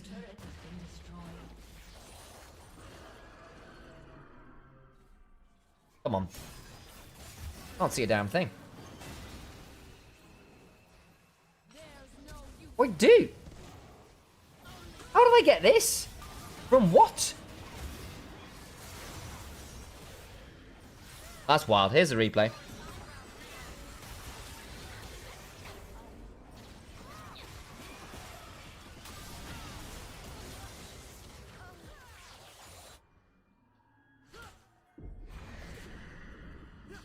Yeah, random thing on my forehead. I think it's just a cut. That a really weird hair that's just stuck to my forehead. Which is what I thought it was originally. But I don't think it is. Dead Shuriken, yeah. Not bad. Eclipse second for the Zed. That's fair. Bit of more dueling power. Zed is a good user of it. He's about to potentially face check Genax. Value will try and clear up the Skull Crab. We'll need to go over the wall. Does. We'll get some health back from the camps. That's good from Genax to prevent the Skull Crab going over. Reckless hops away. Decup could potentially join a bit further forward. Won't. A little bit tricky now for Lost Retones. Jumping on a Zed. Oh, good death mark to avoid the ult. Hops away. Okay, so burns his ult. Burns 2 ults, actually, because it's Lurox's as well.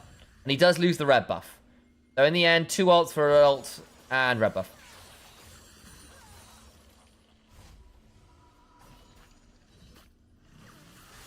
I think they've got okay anti-tank damage, because a reminder, the Aurora with this build will have very good anti-tank damage. Sivir will be alright. Jax will be alright. Zed's whatever. Oh dear, Reckless. Oh dear. Flash, Battle Dance away, Grand Entrance away. Ah, that's not a great TP. That's not a great TP. Baus gets out. Not a problem. All as planned.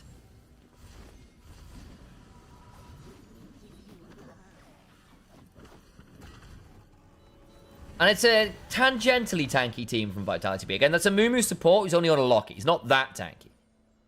It's the Sejuani is tanky-ish. 2 items now, and Ending Despair helps.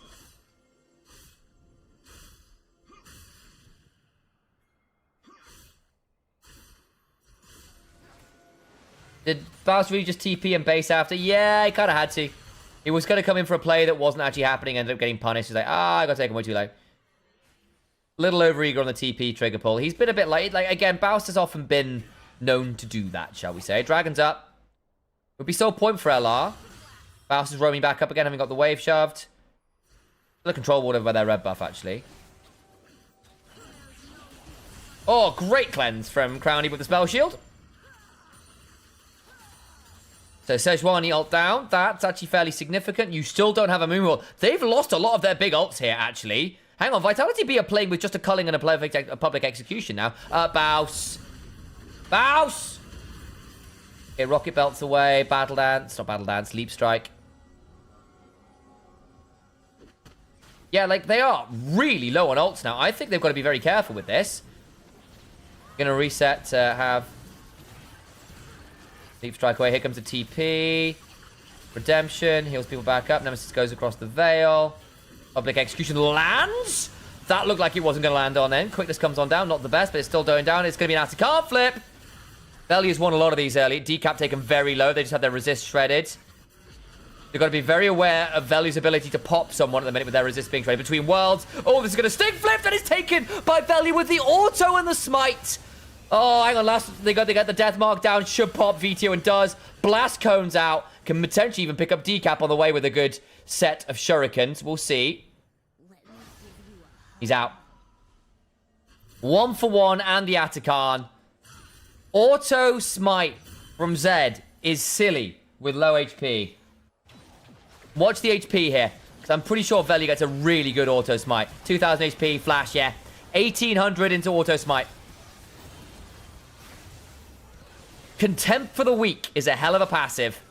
Deathmark gets one on the way out. Velia, excellent work. Now 3 and 1. Yop is low. Had to flash. Crowny gets him with the ricochet. They do blow up Velia, which prevents Soul Point potentially, but they are now losing Lurox. Potentially has to flash over the wall. Boomerang Blade just wide. Not great HP bars here, so Lost Returns could probably still have a look at the dragon regardless.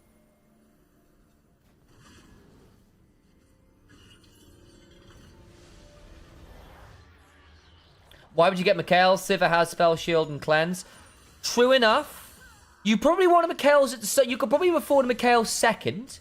Because a lot of other people don't have the Cleanse, right? Because actually, do I want to keep Zed safe? Do I want to keep Nemesis safe on the Aurora? Do I want just another Cleanse for the Sivir? Because then actually, even having thrown everything at it, you just can't kill it now.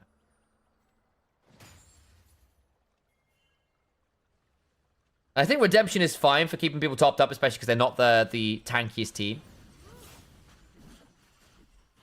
LR hate watchers, do not worry. I've tuned in now, which means LR's getting reverse swept. The universe revolves around me, says Elticor. That's a strong statement. Oh, hang on. Baus, Decap. Gonna try and jump on top of him. Can't quite kill him. Quickness comes on down. Decap. Disappeared. Nice angle. Baus needs to hop away and does. Good redemption heal. Now full V5 without your big engage tool. And potentially Smite fight it regardless. 3000 HP. Baus going low. Wanting to hop over the wall. Smite fight taken by Velia. Again, he's not lost. Public execution probably means you lose Nemesis. Crowny's now low. That's a bit rough. Baron's up reminder. What a death mark angle. Can Vitality B just turn around to look at Baron? Need to be a bit careful because there'll be a lot of poke that could come out here, yeah? Baus got TP. Reckless spotting. TP's in. They need to force this now, otherwise it's really, really tricky. Decap is back. 20 seconds on Nemesis. Got a TP of his own. It will be a 4v5. Playable. They're trying to find their way to the river here, and they have like very limited control. Control ward is a pretty solid angle. Not the fastest Baron taking here from Vitality B, it has to be said. Especially with Yopper poking. Down at 8,000 HP. Velia with the Living Shadow can get to the pit still. Watch Velia. He's being body blocked by Reckless. They have to pull off the Baron. They can't get that much more value. Nemesis TP'd in. That'll have to do. Can now look mid lane because Vitality have to reset and they can't get the Baron. They don't want to flip it. I think at that point, you probably just have the Baron and keep rushing it. At this point, you're now down soul point, have spent so much time around that you can't get some value. At least you can Mega Inferno bomb the mid wave and prevent that going on down. But I think at that point, you've gotten your kills. If you don't do that, I think you are still down soul point and things are very tricky. Good dance here. Yeah, agreed. No sport items are only for ADC. Yeah, it's the truth to that. I still think Redemption is perfectly fine here for the Rakan. It's a really good item. It's actually proven its value very, very highly here for a bit of the HP steal. I don't think you flip when Zed is its live value is stolen so much. Yeah. Yeah, I mean, it would be a flip. But the point is, if you win the flip, that probably gets you back in the game fairly heavily, whereas I'm not sure you're going to get a better window ever again. Deathmark onto Yopper. Or hop back. Bit of a waste, but again, it's not the longest cooldown. You're level 15. A lot of ability haste in this build.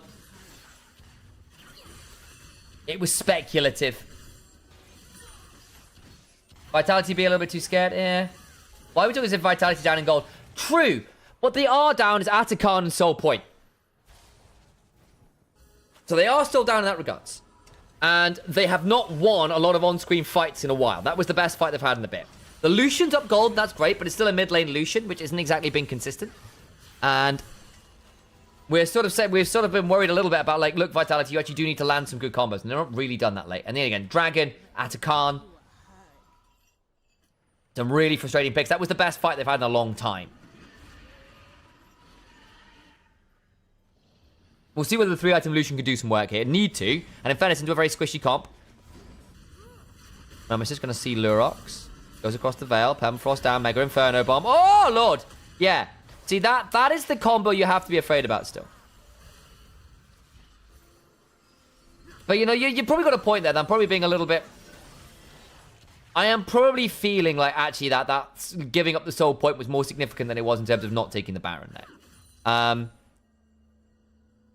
I hear the point there. You probably have taken it a little bit hard there. I think I hadn't properly clocked the Vitality were in as good a spot with their mid lane as they were. Partly because I think, actually, Vito's just picked up a lot of side lane farm recently, which is kind of cray-cray.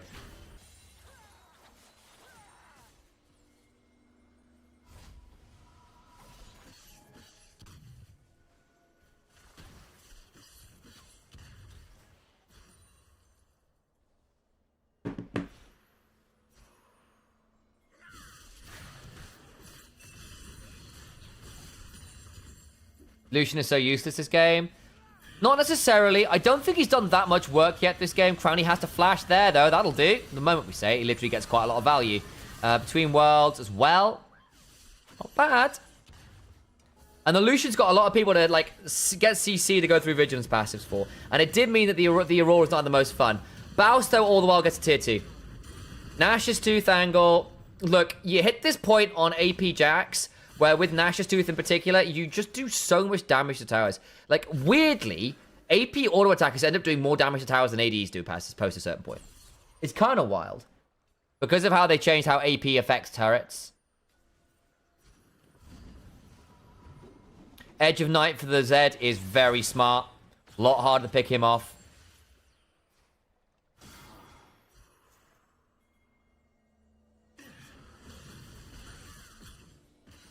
Because it sometimes feels like, obviously, a lot of auto attacks, which is what you need to do to turrets, build AD, right? And then that's why they're the ones you need to have to take turrets down really quickly. But actually, if you look at an AP champion, an AP auto attack champion, the Jax, you shred turrets ridiculously fast. They can afford to give up this dragon and look for Baron. That's what they're doing. What they're doing. Velia was kind of baiting them, saying, haha, I'm going to do this. And he can get over there and smite this. They don't know it's happening until just now. Oh, God. Hang on. Because Velia wasn't in there, they could potentially look to Mega Inferno bomb it! It's fine. It's fine. It's fine. Not stolen.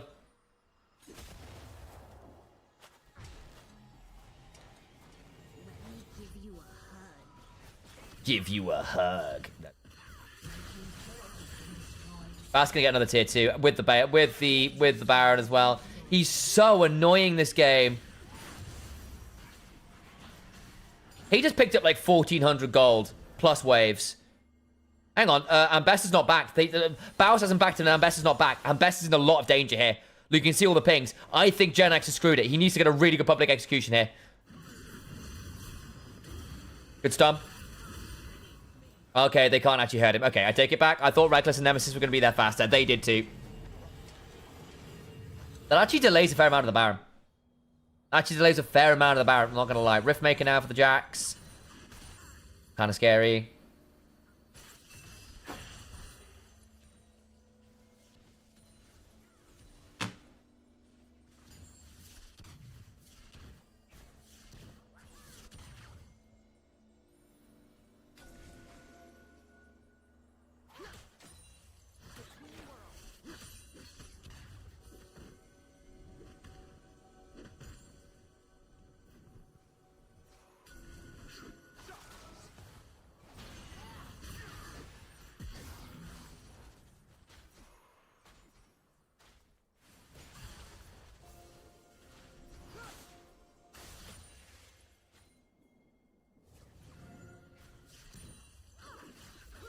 Team's turret has been destroyed.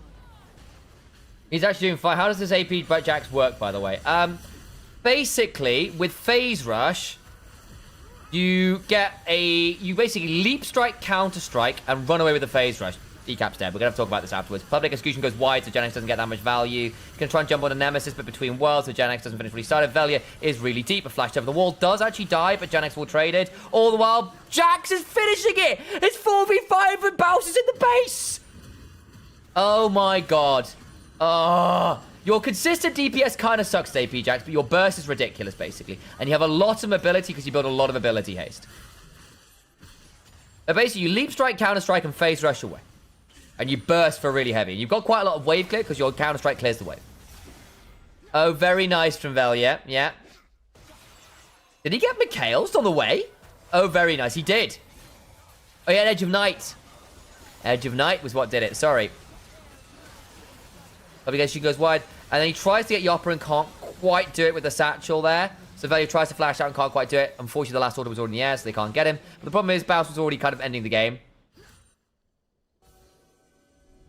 But yes, AP Jax is effectively hits about 2 items, or Nash's Tooth in particular. The early lane really, really sucks as AP Jax. However, you hit about 1 item, and suddenly Nash's Tooth allows you to at least threaten towers. 2 items, and you actually start clearing waves properly. 3, and you start getting these very, very obnoxious burst trades, where you hit people really hard. The problem is, you have very limited early skirmishing power. You don't duel as well. You kind of get these weird burst winners you run in and out. But you need to rely on phase rush value, basically. Don't forget your counter strike. Also, it scales with the amount of you're being hit. So yeah, you take aggro from the minion wave. Very good point, actually, that one. So if you want to get as much counter strike value as possible. So basically, you are trying to hit people for counter strike damage. And then when you do all in later, you're trying to use your Grandmaster's Might and Empower to give you as many stats as possible to wail on people with Riftmaker and Nash's Tooth scaling. Brownie 400 CS, yup. Nearly Flame Horizoning, actually. Also, Lucian has Flame Horizoned Aurora. So we kind of got 2 different carries being donated farm. Does it matter? Probably not, actually, because I don't think the Lucian is really winning them the game at the minute, is he? There you go. But yeah, it's a weird one. And AP Jax spikes at very weird times. But the key thing with AP Jax is even beyond normal Jax, you take turrets really, really. Like, faster than normal Jax. It's pretty wild. Lucian doesn't scale as hard as other ADCs. I'd say he doesn't scale as safely as other ADCs. You do scale quite well in the sense you can do a lot of damage still. But you're very reliant on cycling through a lot of your autos. And that involves getting quite close to enemy AD champions. And that can be really dangerous. Nemesis is going to potentially die. Got a lot of damage. Good quickness, Baus. Hasn't got all that much value yet. Vito, good culling. Value goes and falls and fails. Value failed to get the execute with the Cyclo Sword. But it doesn't matter. They killed everyone else because Baus is a bit silly alongside Crowny. Oh, that's what we're talking about. Yeah. DP out from VTO, trying to save the turrets and the waves. It won't matter. I think that's game. I think LR just 3-0'd them. I think LR just 3-0'd them. I think they did. He goes, Jack's put backdoor in the base to his wife. The man. Oh, like that. See? Yeah. Counter-strike, auto a couple times, people are dead. And that's it. Oh my days, LR. From nearly falling out in Swiss to 3-0ing the 4-0 squad out of Swiss stage. Astralis in 2020. But yeah, so a little bit on basically for Astralis in 2021. That's right. I remembered him being up there somewhere. And he was on Koi before they joined up. And he was also on Unicorns of Love for a bit. Unicorns of Love is their top laner. If you remember that one. So I can't remember what. I think that was while they were still in the E. So yes, he was former top laner up there. Or former LEC top. I thought he had been. Whiten, I don't remember so well.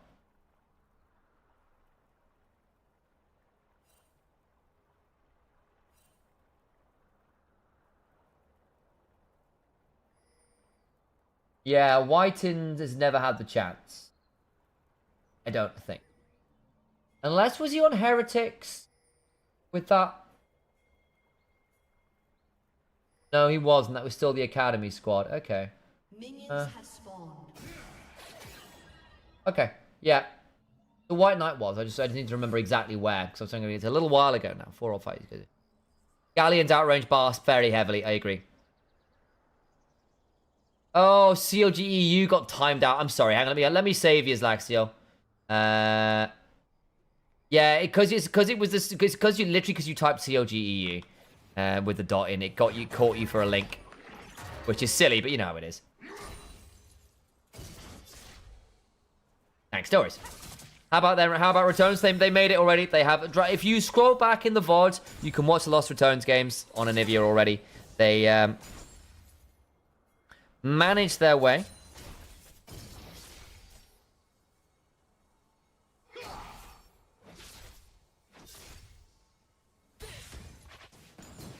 Quite well. 3-0 for them. Which draft do I like more? I'm going to get my cup of tea from the kitchen. I should have done that when I was in the break, actually. I was too busy doing predictions. And I'll have a think about it. I think both are playable. I think Bastards is more stable, assuming a quiet early game. If things snowball, and it's very possible that they do, I think Galleons are happier. I think it's even enough, but very different windows of power.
Hello, Eberinian.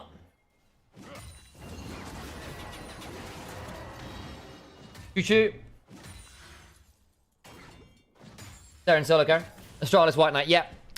I'd forgotten about that. I feel like he's been there. It's been a little while. What happened bot lane? Oh, fell flash to follow Harpoon. But it's still flash and flash. You're largely okay with that. 1-1-3 getting hooked, though, meant that it did end up being a kill back. Oh my god, it's messy bot side. Hang on. I think you get that as the Leona. Not bad. And Legolas survives as this Jarvan's coming on down.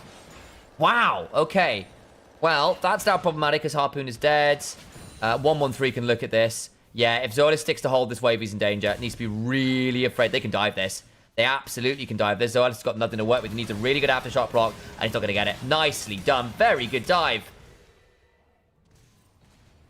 I understand why Zolas wanted to stick around. You saw how low Wait, is the audio crazy desynced? Is it? Oh. Yes, it is, isn't it? Wow. Hang on, let's have a bit of a fix. Okay, yeah, you're right, it is. Let's have a fix of that. Don't you use it? Yes, it is. Good grief. One sec. Right, guys. The feed's going to disappear for a second.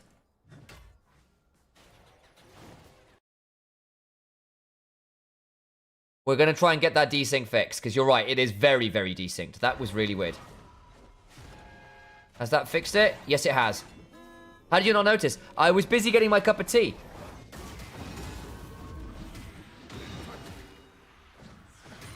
Yeah, okay, that's better.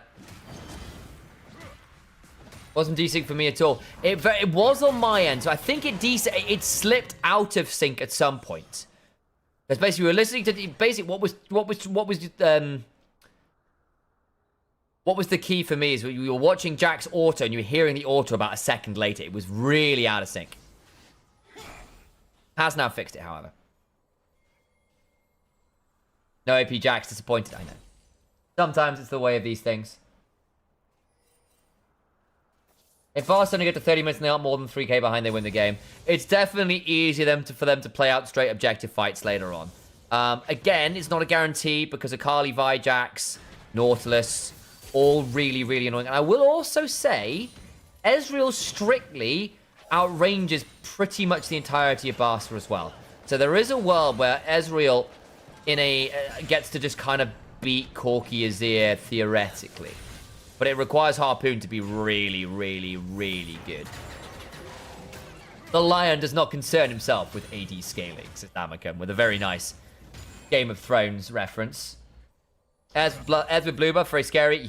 Could have been. Is there a team you're rooting for in EMEA to have a chance to go to LEC win split? Well, of course, Lost Run's already made it. So who would I like to see it aside from that point? I actually quite like this Galleons roster. I think they're really cool. I think it'd be cool to see Seren have a go at LEC level. I think he's been worthy of a go for a while. Obviously had a good showing over in other regions before this. Where was he? He was in, was it CBLOL or LLA?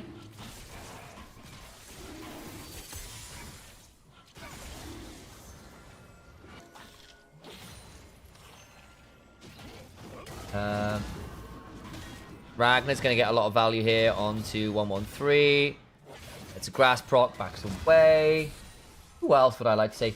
I think GK are really cool, and I've really liked them for a while. They would be a really fun one.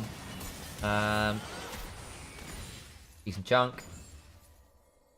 KCB is solid. Yukino having a show. I think it'd be cool to see Yukino, and I think X-Kick deserves another shot. LEC level, I think that could be a fun one. I think Slowq might get his ass kicked a bit, though. I like him. I really do. But I have seen the level. The floor to Slowq is a little bit low. Gentlemate as well. Yeah, agreed. I mean, like, I think Empiros in particular has always been really inspirational to me. I love watching him and Vladdy on the same team back in NLC on Riddle. So he'd be a good shout as well. Who's still in right now?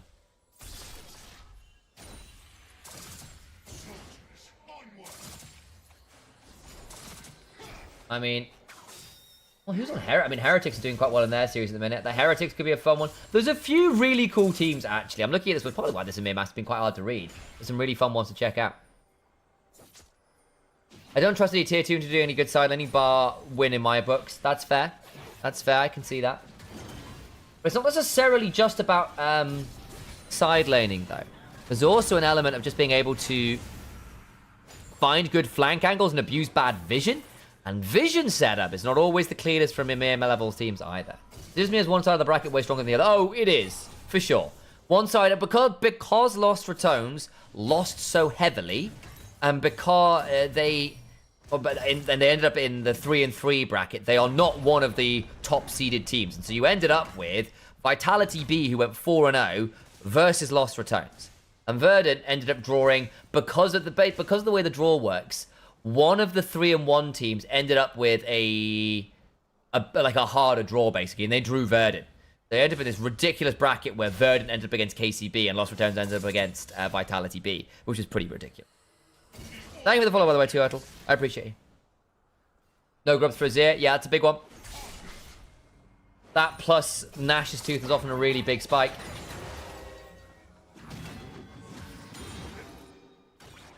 I think Misa and Galleon's good. I think KCB could. Anyone else? I mean, Barca have got a bit of an interesting eye because I think 1-1-3 makes Velia's life quite difficult via the style of play he makes. Because I think Barca are much better at playing through and for 1-1-3 early than Lost Returns are. Lost Returns often, particularly in challenging game states, leave Velia out to dry a bit. And it means things like Kiana, Neferi can end up being really challenging when you've got a very explosive, aggressive early jungler like 1-1-3. Though 1-1-3 being down 20 CS isn't fantastic into the Vi here, I won't lie. Though, then again, 1-1-3's also made more plays happen, so you know how it is. And he's got a few more camps to pick up. So Vi's about to get behind this Ornn, so... Okay, it doesn't lead to all that much. Fair enough. Thank you for the follow, Carver.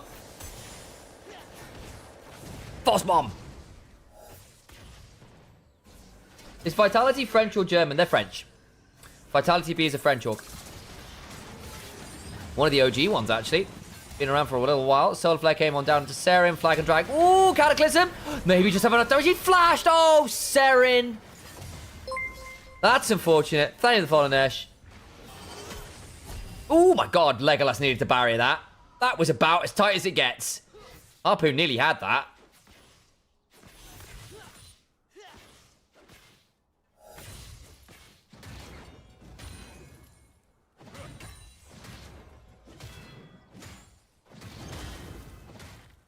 Hey, Nivanian. Good to see you. By the way. Are you about to see two fresh teams gone in a single day? Possible. I think Barca have come into this tournament. I know they were third seed, but people had quite high expectations for them. I think it was a little bit of a shot. They ended up third from the regular season, after the playoffs anyway. All right, let me double check. Where were Barca from regular season? Because I feel like they've also just leveled up quite a lot. So what, EMEA Masters.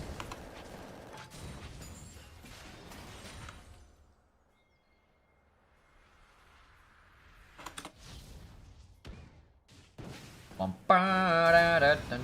Barca obviously ended up in the finals last split as well. So they've already been an EMEA Masters finalist.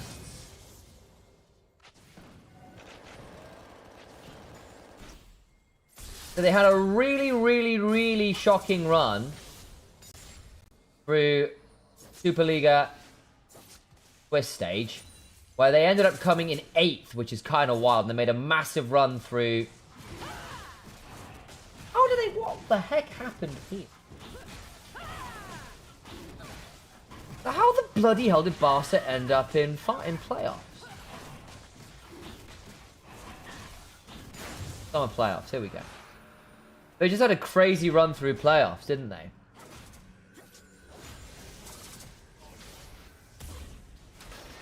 No, I see. It just says championship points, the angles. What? Final 4, right. So yeah, they were in the final 4, I see. And then lost there anyway. What? That's crazy. So they've done a really shocking time of it, even in Superliga. Came off EMEA Masters Spring and just absolutely sprinted it. In fairness, Barca then have actually had a really good showing at EMEA Masters, where they have turned up pretty well here. If they beat Galleons, I think a lot of sins will be forgiven. They had a bad summer split, but that's not the end of the world. Well, maybe rank 1 solo queue player is not that bad. It's true. But I do think they had a really bad summer split at Superliga, but they are actually were having a fairly decent showing in this series. They got a kill bot side and then immediately in 3 kills top. Good grief, guys. That's unfortunate.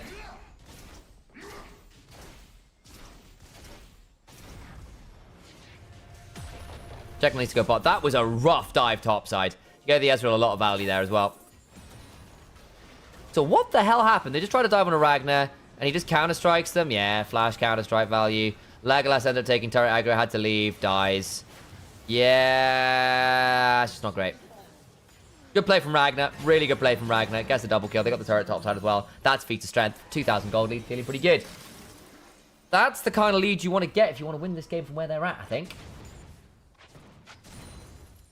Would DNF beat all of the EMEA team? I mean, who knows? No, probably not. Let's be real.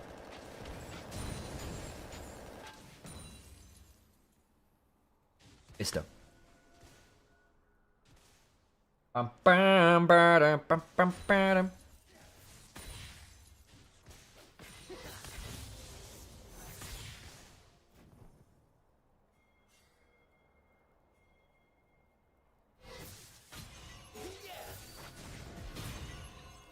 Drop the brightness on my phone before it dies. I need to use that for poll selections later. So let's take a bit of damage. Doesn't lead to all that much. T1 versus IG in 10 hours is right. Is it? I think it's a bit longer than that. But maybe I'm wrong.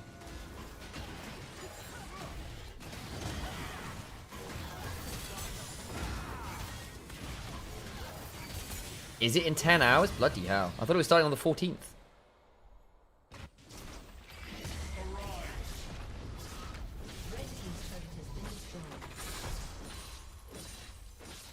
When's they got the play-in stage? When is that?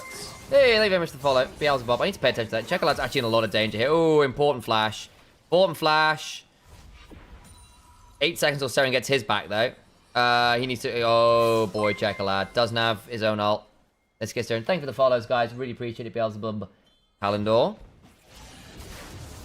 Is he gonna survive this? I don't think he is. Decent damage back, but nowhere near enough. Very nice from Galleons. And the defense just wasn't there from Barset. They do, however, get some value mid, at least, but still. Not the greatest there. However, the stretch is very true. I owe you that still. I'm a bit distracted.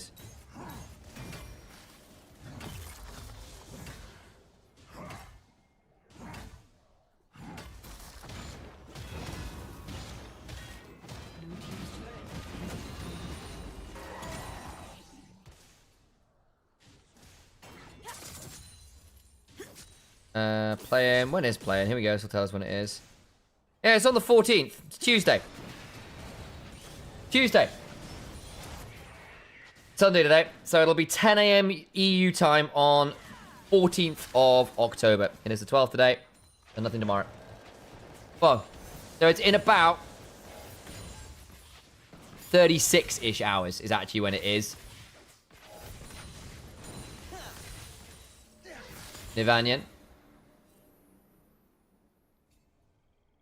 Are your fave champs still Evilise and Kindred? Yes, they are. They are still my favorite champions on the whole cast.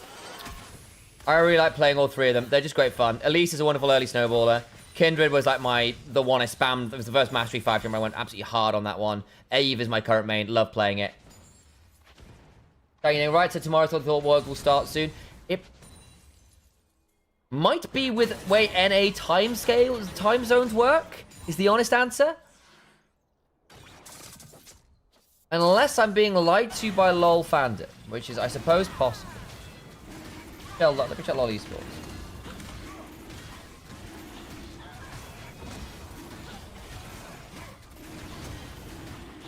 That'll be Dragon and Soul Point for Galleons in a really, really, really strong timing. Yeah, Tuesday, 10 a.m. Going off LOL esports as well, so I've double checked it for you guys. That's when it is. I want IG to win. I mean, it's definitely doable. Definitely doable.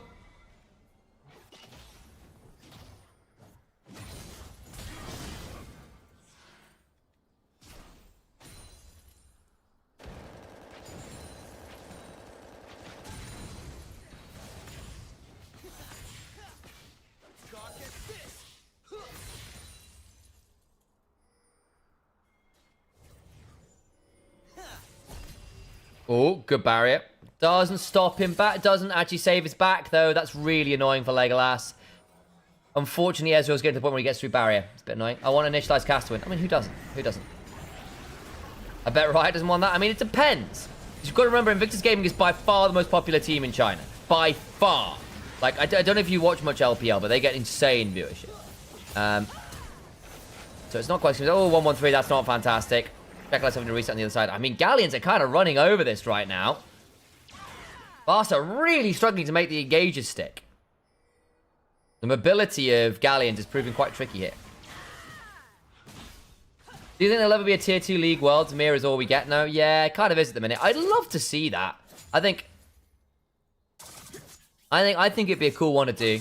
You kind of get ASCI, which is the Asia Star Challenger Invitational, which is LPL, LDL, and LCK Challengers teams coming together. I think there might be some, or used to be some Vietnamese teams and stuff in there as well, and some like LJL Academy teams, but it was largely a rough one. IG also have a huge fan base in China too, exactly. So like the weird one, there's a world where actually IG versus T1 is the highest viewed match of the championship. Not even joking.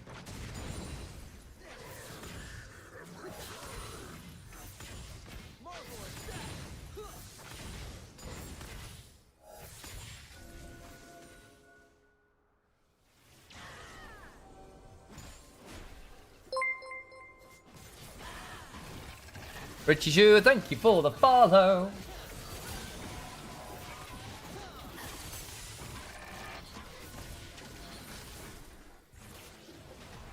Do you think there'll ever be a tier? Sorry, I had that one already. Let's look at the Atacon then. Galleons are going to be on it.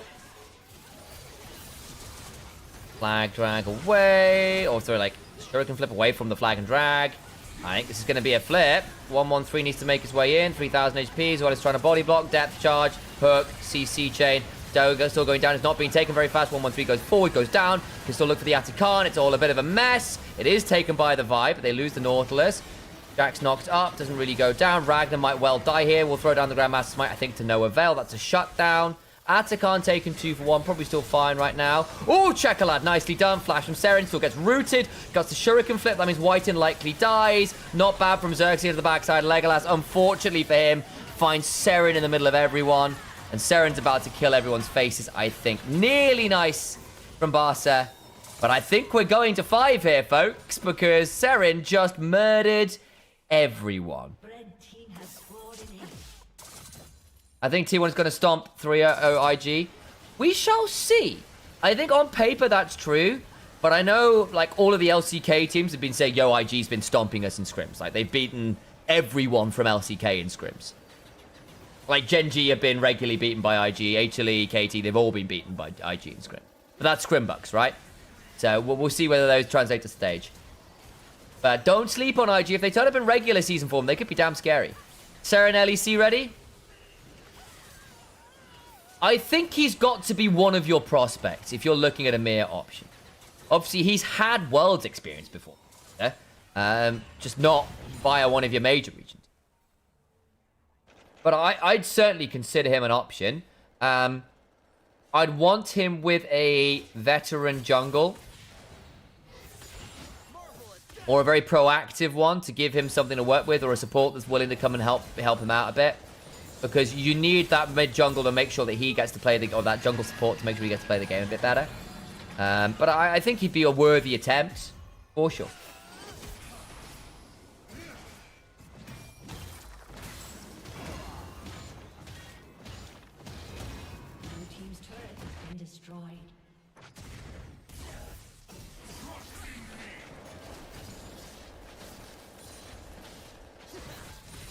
Mid lane turret should fall here. Not a lot to be done about that one. Dragon's up. This would be Soul for Galleons. So I think they're going to be forced to fight it. Ragnar's already on a flank. That makes things tricky. Barca finding their way over. Looking to get on top of Ragnar. I don't think they kill him. Why are you full committing? You smote him as well. They're giving up Dragon. Oh boy. Okay. They've done that. But Dragon will now surely fall, right? Can he flash in? No, we can't. There is flash. I don't think it matters. They're giving it up. They couldn't do it in time. All right. Well, they're going to try and turn for Baron instead. There's not even a Baron. They've just given up Soul for a kill? They didn't kill him fast enough. Legolas is now caught out. Oh dear, Barca. Oh dear, Barca. I think Whiten is dead. 113 flashes, dies. Seren gets another. Man, Seren's also gone for a really bruisery build with the Leandri's Riftmaker to cycle through some other tanks and spend longer in fights, which I think is actually very sensible this game, because he's saying, look, you're going to get hit by some CC at some point. This gives him a lot of time with the Twilight Shroud and all of his mobility as well as everything else. And because he's gotten to this point, he's actually got enough damage, especially if he just gets to keep going through his abilities. Don't give me falso. I don't think it's false. I'm just saying, I kind of half believe in IG. Why do these games seem so different from watching LR games? Very different teams. LR is a psychopathic team of rare form. It does weird things. Ah, Seren's TP'd in. We're about to see some murder. Saren just popped him. Saren needs to convert this to a Magi now. That needs to be a Magi on reset. Just give yourself that value. I mean, it could be a Blighting Jewel as well, and they'd accept that. But I think at this point, just get the Magi's and snowball even harder. No T1 equals no fun. This is, of course, an absolute objective opinion. I mean, of course. No bias there in the slightest. Arm guards? I mean, yeah, it's another way to stay safe. I think you could have justified the Magi's here. But hey, that's just me. No one expected Katie to win against Genji either, you know? Yeah, I mean, BDD had the series of a lifetime, right? Fantastic stuff. Got a Ryalize on the Azir, TPing in. I mean, Harpoon on this Ezreal has just murdered people. And then Legolas has just not hit anyone with the Corki. Baron, Soul. This is looking pretty good. I think this is a done deal for Galleons now. Thank you for the follow, brother.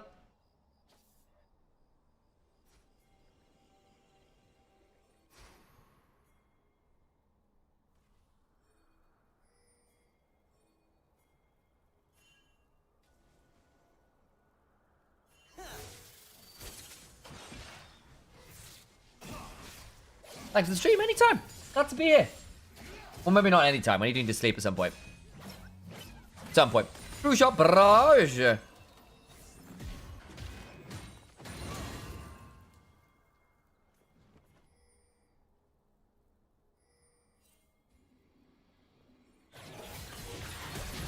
Okay, engage. Looking for some more value. Harpoon survives, blast cones away. They don't get him, and now Checolad's in a horrible spot, but this is not a bad knock-up angle. Harpoon's still free-firing. They throw out the soldiers, but it's too little too late. Yeah, Harpoon gets to hop forwards and get 1-1-3 as well. Oh, lovely. And look in the picture-in-picture, Jax is ending. They tried to make the pick happen. They failed to kill Harpoon. He survives.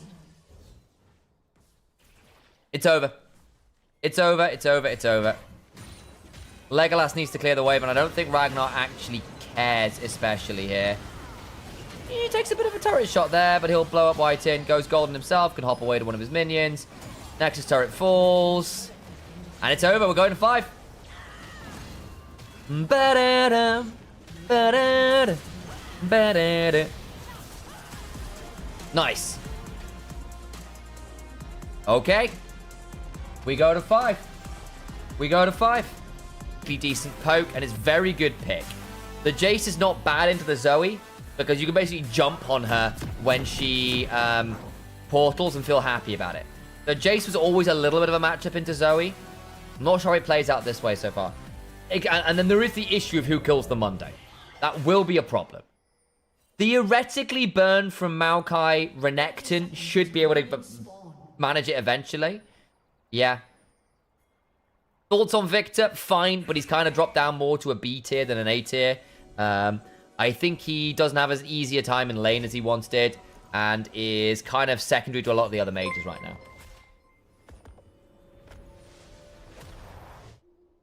And we might just see a push win condition from the Mundo. If Mundo hits critical mass of, like, loads of Heartsteel procs, it's going to be a massive issue. Assuming he can get through the zone control. But Victor is fine. We just don't see him as much as we once did. Right. Hook! Onto the Alistair. Lots of people waiting. Do they want to turn this one on? I think they do. Alistair flashes away. They've got the blast gun to work with and get out. Just a flash off Whiten, who had to heal as well. Double summoners off the Alistair at level 1. Oof. Maokai's going to try and start his Raptors and then leave. They might come and try and fight this. He's going to have to smite it. Waiting for the Bramble Smash timing. He doesn't want to smite if he can help it. Woo! Nearly stole it with the W. Nice idea from Jin. Doesn't quite have it. Hang on, Sapling. Flash! Oh! Nearly. Xerxes really low, and he's level 1 as a Silas. Oh, no. He needs help. He needs help now. Has to flash. He's now going to be in trouble in his own jungle, though. I think as 1-1-3, you go to the other side there. And you try and get some value on the red buff over there. You're going to be able to steal Raptors super easily. His Silas was so low, and with no flash, he's going to have a pretty rough time. Whiten gets hooked again, but there's no real follow-up this time because of the Aftershock. Yeah, sapling into the Raptor pit, into the Raptor bush there. Just want him back. Fair enough. Probably safer that way. You don't need the red buff. Bar jungle just won the game. Not quite. Doesn't get the full red buff. I think it would have been a bit greedy. Though Silas is clearing very slowly. Very slowly. Surprised he only got level... He was only level 1 after the red buff. Did someone else share XP or something? I guess so. That's kind of wild, though. Jin got the red with the W. That explains why he was level 1. I was thinking, why is he still level 1 after getting red? That explains a lot. And that's why they were looking at the Jin in lane. Sorry, guys. It's been a long day. It is 10 o'clock. Yeah, he does have the red buff. You're absolutely right. He did. Absolutely right. He did. Dear me. That explains a lot. That really hurts the Silas in the clear. Because it meant he didn't get to level 2. Man, he was clearing very slowly. Means Maokai's probably going to get double scuttle here, actually. Silas needs to go for Scuttle Crab now, or he's going to be in a very tricky spot. In fact, there's a real world, because 113 knows that he's not seen Xerxes go towards his Raptors, that he can look for a red buff steal now. So Maokai's about to go nab the jungle. Don't know how he won the smite fight without the smite. Yeah. I mean, 113's about to nab this. This is really tough. He'll get Raptor respawn at least, but he's going to lose Krugs as well here. Whiten's coming over. Zoe can roam. I think Xerxes is going to have a tough time fighting this. Zoelis is around. Could theoretically look for a hook. Ragnar, not having that much fun, loses his shield. That's not the right Mundo skin.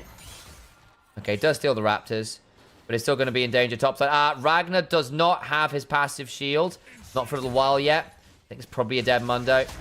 Yeah, Bramble Smash. We'll drop Tower Aggro in a second with the Twisted Advance, and does so. Not perfectly, but hey, well enough. They get the kill on the Mundo. There'll be a reset now. Xerxes does at least get the Bug Steal back. Doing what he can here, but the wave's nowhere near turret. That's not happening. You only get level 2 from red if you have pet. Yeah, exactly. Sorry. The reason I was confused is because I thought Xerxes got the red, and I was like, why is he still level 1? He's got pet. Did someone leech experience? And then I just hadn't clocked that Jin was the one that got the red buff. I don't even know how, actually. Well, it must have been the last auto.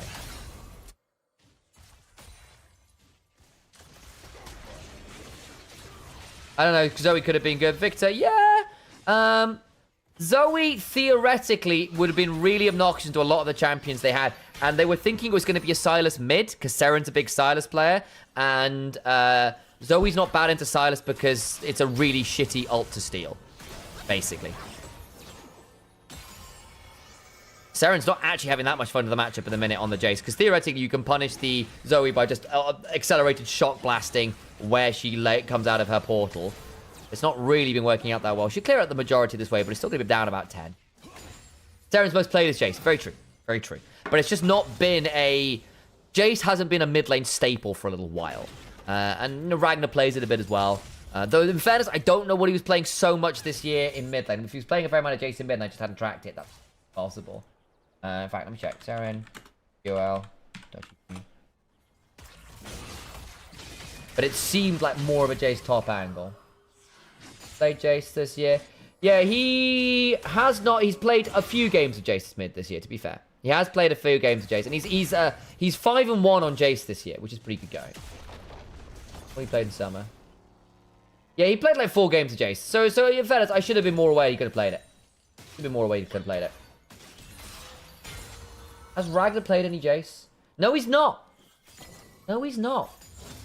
Not this split, really. You know what? He's played a couple games of Jace, but I hadn't realized that Seren was more of the Jace player still this split. I'm so used to seeing Jace top. I kind of just didn't register it. So there you go. So yeah, I should have been aware it could have been a Jace mid, but then it's still interesting. They locked the Zoe into it. I guess, basically, looking at this matchup right now, the Zoe's kind of out-poking the Jace. And Jace has always struggled with people who can trade onto him from range. Jace isn't actually that great into range matchups. You all in okay. But early on, you actually have lower damages than you think. Yo, you got VODs I can go watch LR back? Yes, on my YouTube channel. If you go look at YouTube, you'll be able to find them on there. Right, it's the comment above you. You may need to go look at the live VODs rather than the regular videos. I need to cut them up into regular vids. Magic. Cheers. No problem. Harpoon's doing pretty well bot side. Harpoon's been a bit... I think Harpoon has kind of gapped Legolas for me a bit here as well the last couple games.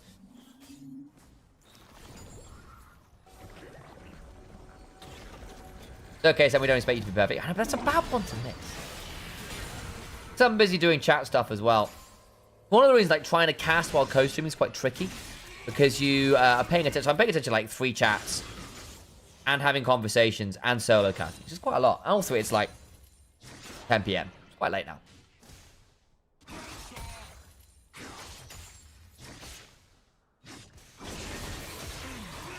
Nice chunk. So... there was this train of thought where you do Blade of the Ruin King on Renekton into Mundo. But you got very, very squishy. It was a good individual match, but got you in tricky. 1-1-3 gets all 3 grubs, flashes away, survives, will burn the flash, but gets 3 grubs. Xerxes still trapped at 48 CS, which is a bit rough. I think this Renekton needs to be aware that there's a Silas with stolen Maokai ult coming this way. I don't... White Knight, you knew he was in the river. Slice, doesn't have dice. He's just dead, isn't he? Dominus. Okay, so Dominus out. Okay. Does actually... he's safer than I thought he was going to be. I wonder whether Xerxes might flash and try to go on in there. Maybe it would have been too risky with the Rage to get healed up, but the Mundo didn't want to overforce without ult. Infected Bone Swords and maximum dosage is down, so... Infected Bone Swords are up, but it's like maximum dosage down.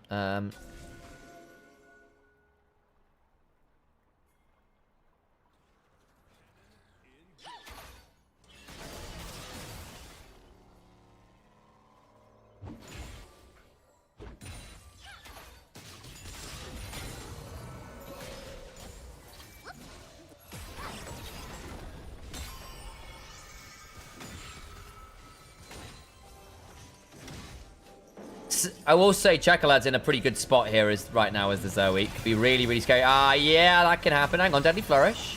That's a bit of a catch into the hook. That's not bad. I take it back. Well done. They got the Blitz. They got the Deadly Flourish I wasn't expecting. Made things a bit trickier. And they didn't have Bubble because Chakalad just used it mid. Okay, not bad, Galleons.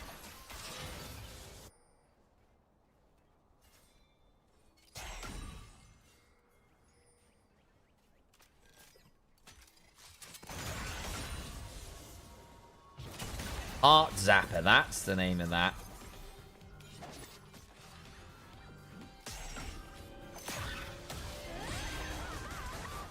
Oh, not bad. What was the thought process there? Were they trying to catch someone on reset? I guess they were.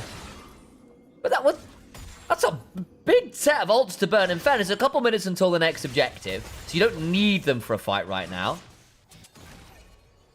Your stream, keep going on. Thanks, Yoma. Appreciate it. Come say hey. If you've not followed over on the Twitch channel, it's twitch.tv/InitializeCast. Please do come do that. Same on YouTube. Obviously, Onivia as well.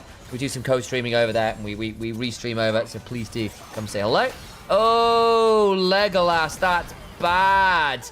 And Whiten's gone forwards now as well, and he might end up in trouble. That's not good, Legolas. Ragnar's having a hard time. He is a bit. But then again, you're a Mundo. Your early game is always going to be a bit sussy. Until you get Heartsteel, you play it safe and just try to get as much farm as you can. It's all about wave control and getting Heartsteel. Go watch some Alois. Like you too, first time here. Oh, thank you very much. All the Turkish people are here. Hell yeah.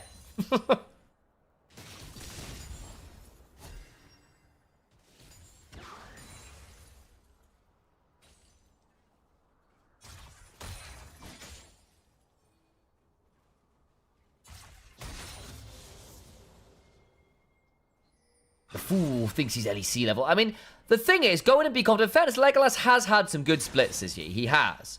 I would... There's a world where he gets a tryout. I don't think he's someone you go and offer a contract to straight up. But there's a world where he gets a tryout. I don't think this has been his best split.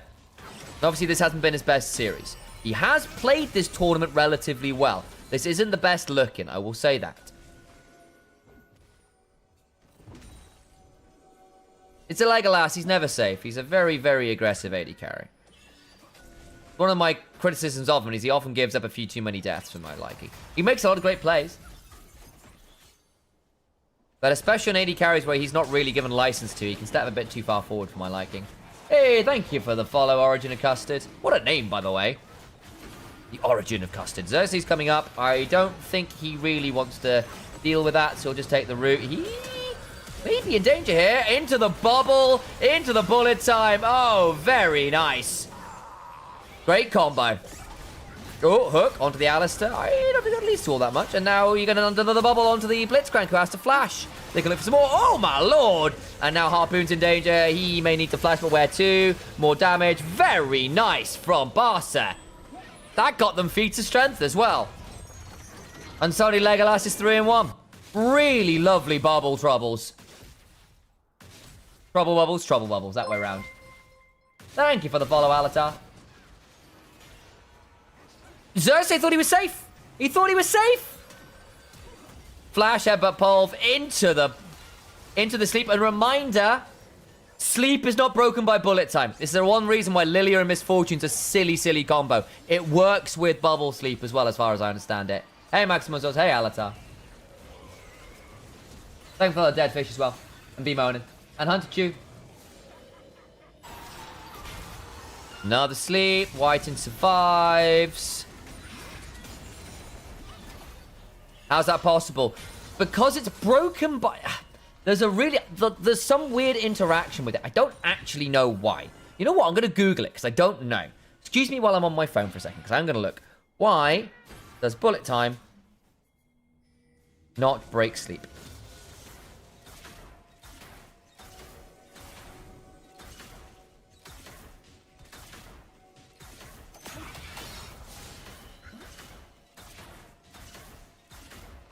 B.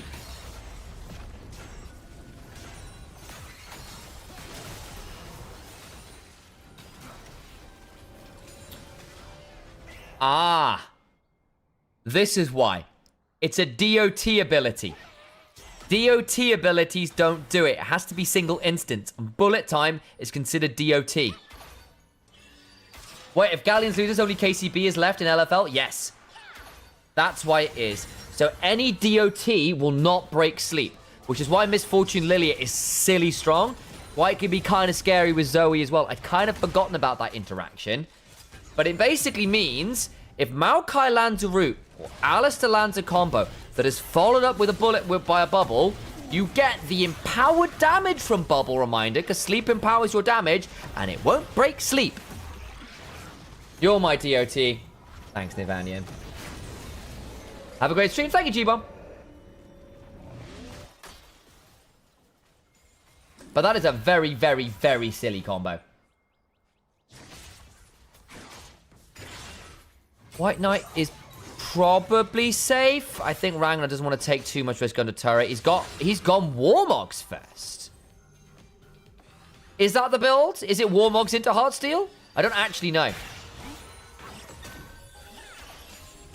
Ban.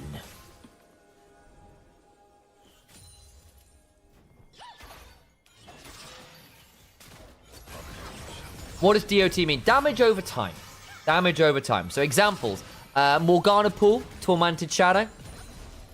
Bullet Time from Misfortune, Make It Rain from Misfortune. Malefic Visions from Malzahar. What else is a burn or a damage over time? Brand has got some DOT in his kits as well. I think Warmog's healing is crazy. Did they forget to pick up Herald? They did.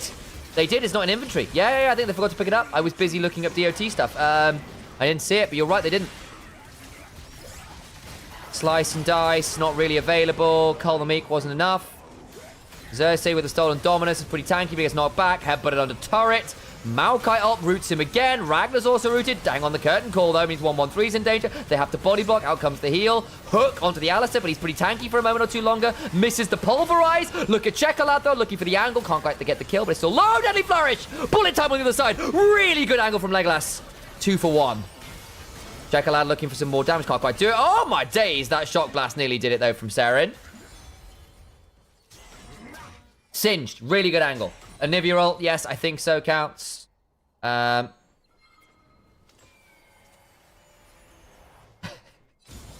Are they taking substances to forget Herald? I mean, possibly. Who knows? Probably unlikely, though. I think just a mistake. It's game 5. It's 10 p.m. If you're over in other parts of the world, it could be later still. People are tired at this point. But there you go. Hope that answered the damage over time question. Drowsy. Won't get too much more. Chekalab flash means he doesn't get the redemption. He's now in danger of being blown up. Could TP. Actually, can't TP back. He's already back. Ragnar is burning a little bit, but not down. He gets to Warmog shortly, and that'll be Dragon for Galleons. They can't fight it anymore. They're going to try and push for the mid lane instead. Yeah, they can potentially look for tier 2 here. They've got 3 grubs. They'll do this fast. 3 grubs rushes, no joke. Can't do much more than 2/3. That's the Renekton hooked. Damage on the Azad. Xerxes with a hijack Maokai ultimate. Nature's Grass doing some work. White Knight feels the need to Dominus. Does probably need to. White in 2-man pole. There's the Maokai turnaround ult. Ragnar gets to be smelly because he goes where he pleases. Oh, hook through the Drowsy. Well done, my man Zoe Ellis there. 7 a.m. These EMEA game schedules have ruined my sleep schedule. See why you get through enough HP, fight to heal fast before you finish Heartsteel. Yeah.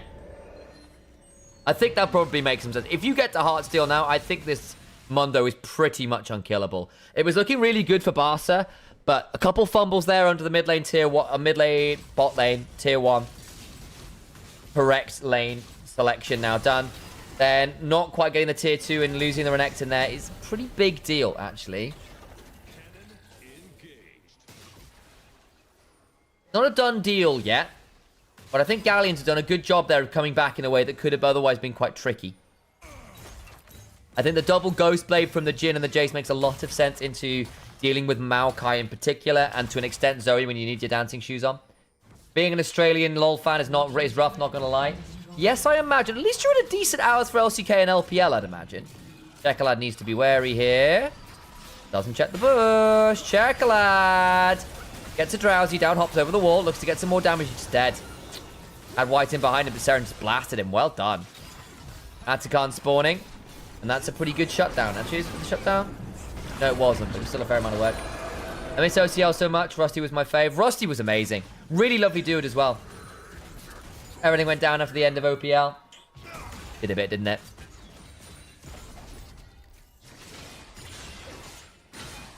Ain't no way MF went with Dominic's instead of Mortal. Oh, God, yeah. She doesn't need to because Maokai's got Oblivion Orb. No point double stacking it. Maokai will be providing more than enough AoE burn onto the Mundo is the thought process. You might end up with an option from White Knight to get something as well. So actually, possibly fine. And Lord Doms is better early stats at his cheapest. That's kind of fine. Better build path. Oh, stolen bullet time. Not enough, but it's still going to be enough to blow up Maokai. Turnaround bullet time is pretty good, but Xerxes blows him up with the Abscond Abduct. They've just bush baited Bastard twice in a row down there. And that's Atakan. I would still have gone Mortal personally, but it's not the end of the world because you've already got the Oblivion Orb on 113. What is the end of the world, though, is getting blasted and losing multiple members and a turret and Atakan and just having pick after pick after pick after pick happening. Because you have, in fact, got, with all of the stolen ults from a Silas, insane follow-up range from Galleons. Because basically everyone but Mundo can hit people from a screen away. That is wild. What an unfortunate set of throws now from Barca. They can still possibly come back in with some wild picks of their own. But they're going to need to. They have well and truly thrown that one away. They lose Grievous if Maokai dies. Very true. And that's partly why I would have gone Mortal Reminder. Let me go have a look and see what the stat difference is. Because the big thing is, Lord Dominic's Regards is significantly cheaper. 200 gold cheaper. And it is more armor pen. You get 5% more armor pen. So for 200 gold, you get the Grievous Wounds passive. However, it's a much nicer build path. Much nicer build path for Lord Dominic's Regard because Noon Quiver is just a better item, basically. But 200 gold cheaper can matter. 5% armor is also not bad when you may need to shred through people. I still would have gone Mortal Reminder this game, I think. They are still able to get this tier 2 here. They've got 3 grubs. They will get rid of this really fast. The problem is, look at Seren. He's going on to inhibitor turrets. This is still a Jace with 2 items, by the way. Hypercharger. He's got it. He just gets a full turret. Okay. It looks really ugly next to my items. Yeah, to be fair, Fatesky, it's not a pretty looking item, is it? It's not. There is something slightly septic about it. Also, good to see you, Fatesky. Actually, there's a thought process. Misfortune's gone Bloodthirst to LDR. We were wondering whether it should have been Mortal Reminder, but I was also saying, well, there is an Oblivion Orb on Maokai, who should be getting a lot of AoE pretty consistent, even from Beyond Death with saplings and stuff. Would you have gone Mortal Reminder still the side? Drip notwithstanding. Curious in your thought process. Dekalad needs to try and get away. Vision control's not great for the Zoe. Bullet time's really good, though. That's nice. Okay, you lost the Blitzcrank, but Blitzcrank's not the most valuable. White and Flash has survived, and the Abscond of Duck just wide.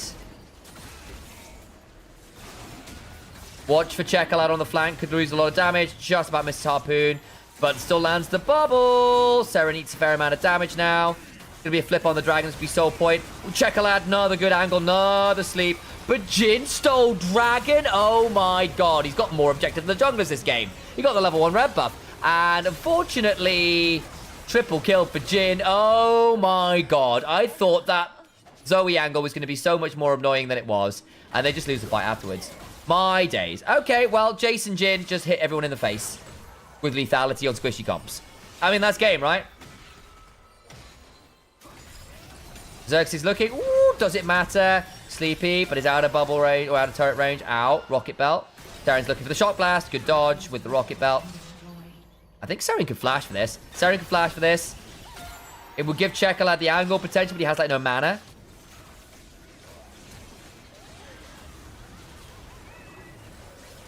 That looked decent for a second, but then Whited ends up so damn low.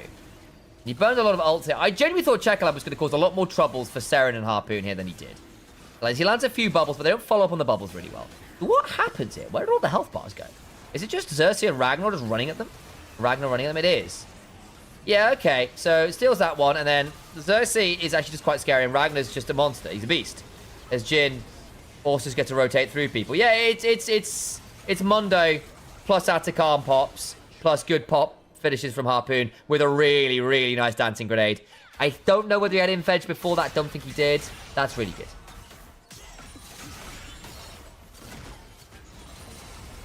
I think Curtains getting called here could prove to be a little bit problematic. 113 is so squishy. Whiting gets hooked. Does it matter? You've landed asleep onto the Mundo, who actually does not give a damn. Just hard steel prop 113 for like 400 damage, and we'll get hit again. With the blunt force trauma, Harpoon continues to absolutely smack people. Chekalad. The problem is Zoe, eventually other poke hits you really hard because you're very telegraphed as to where you end up. Yeah, kind of looking like Maokai doesn't actually apply anti-heal. Yeah, I think the issue is you don't get that much value. Were there any carry junglers left? A lot of them were banned. The Fury was out, Kiana was out, Zeb was banned. All the AD skirmishes were basically gone. Bai, Xin Zhao, Jarvan. We're missing something here. Lee Sim was up, maybe. They're outranged and outpoked. Yeah, they first picked Maokai, by the way. First picked Maokai. Legolas is so dead. Why was he there?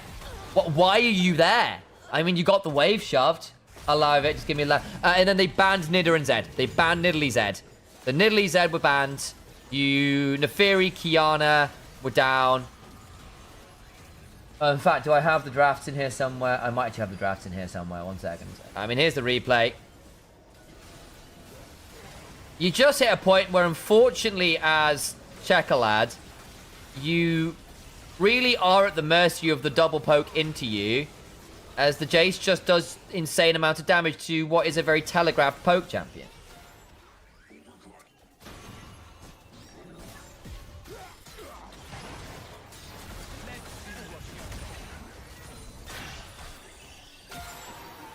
Yeah, so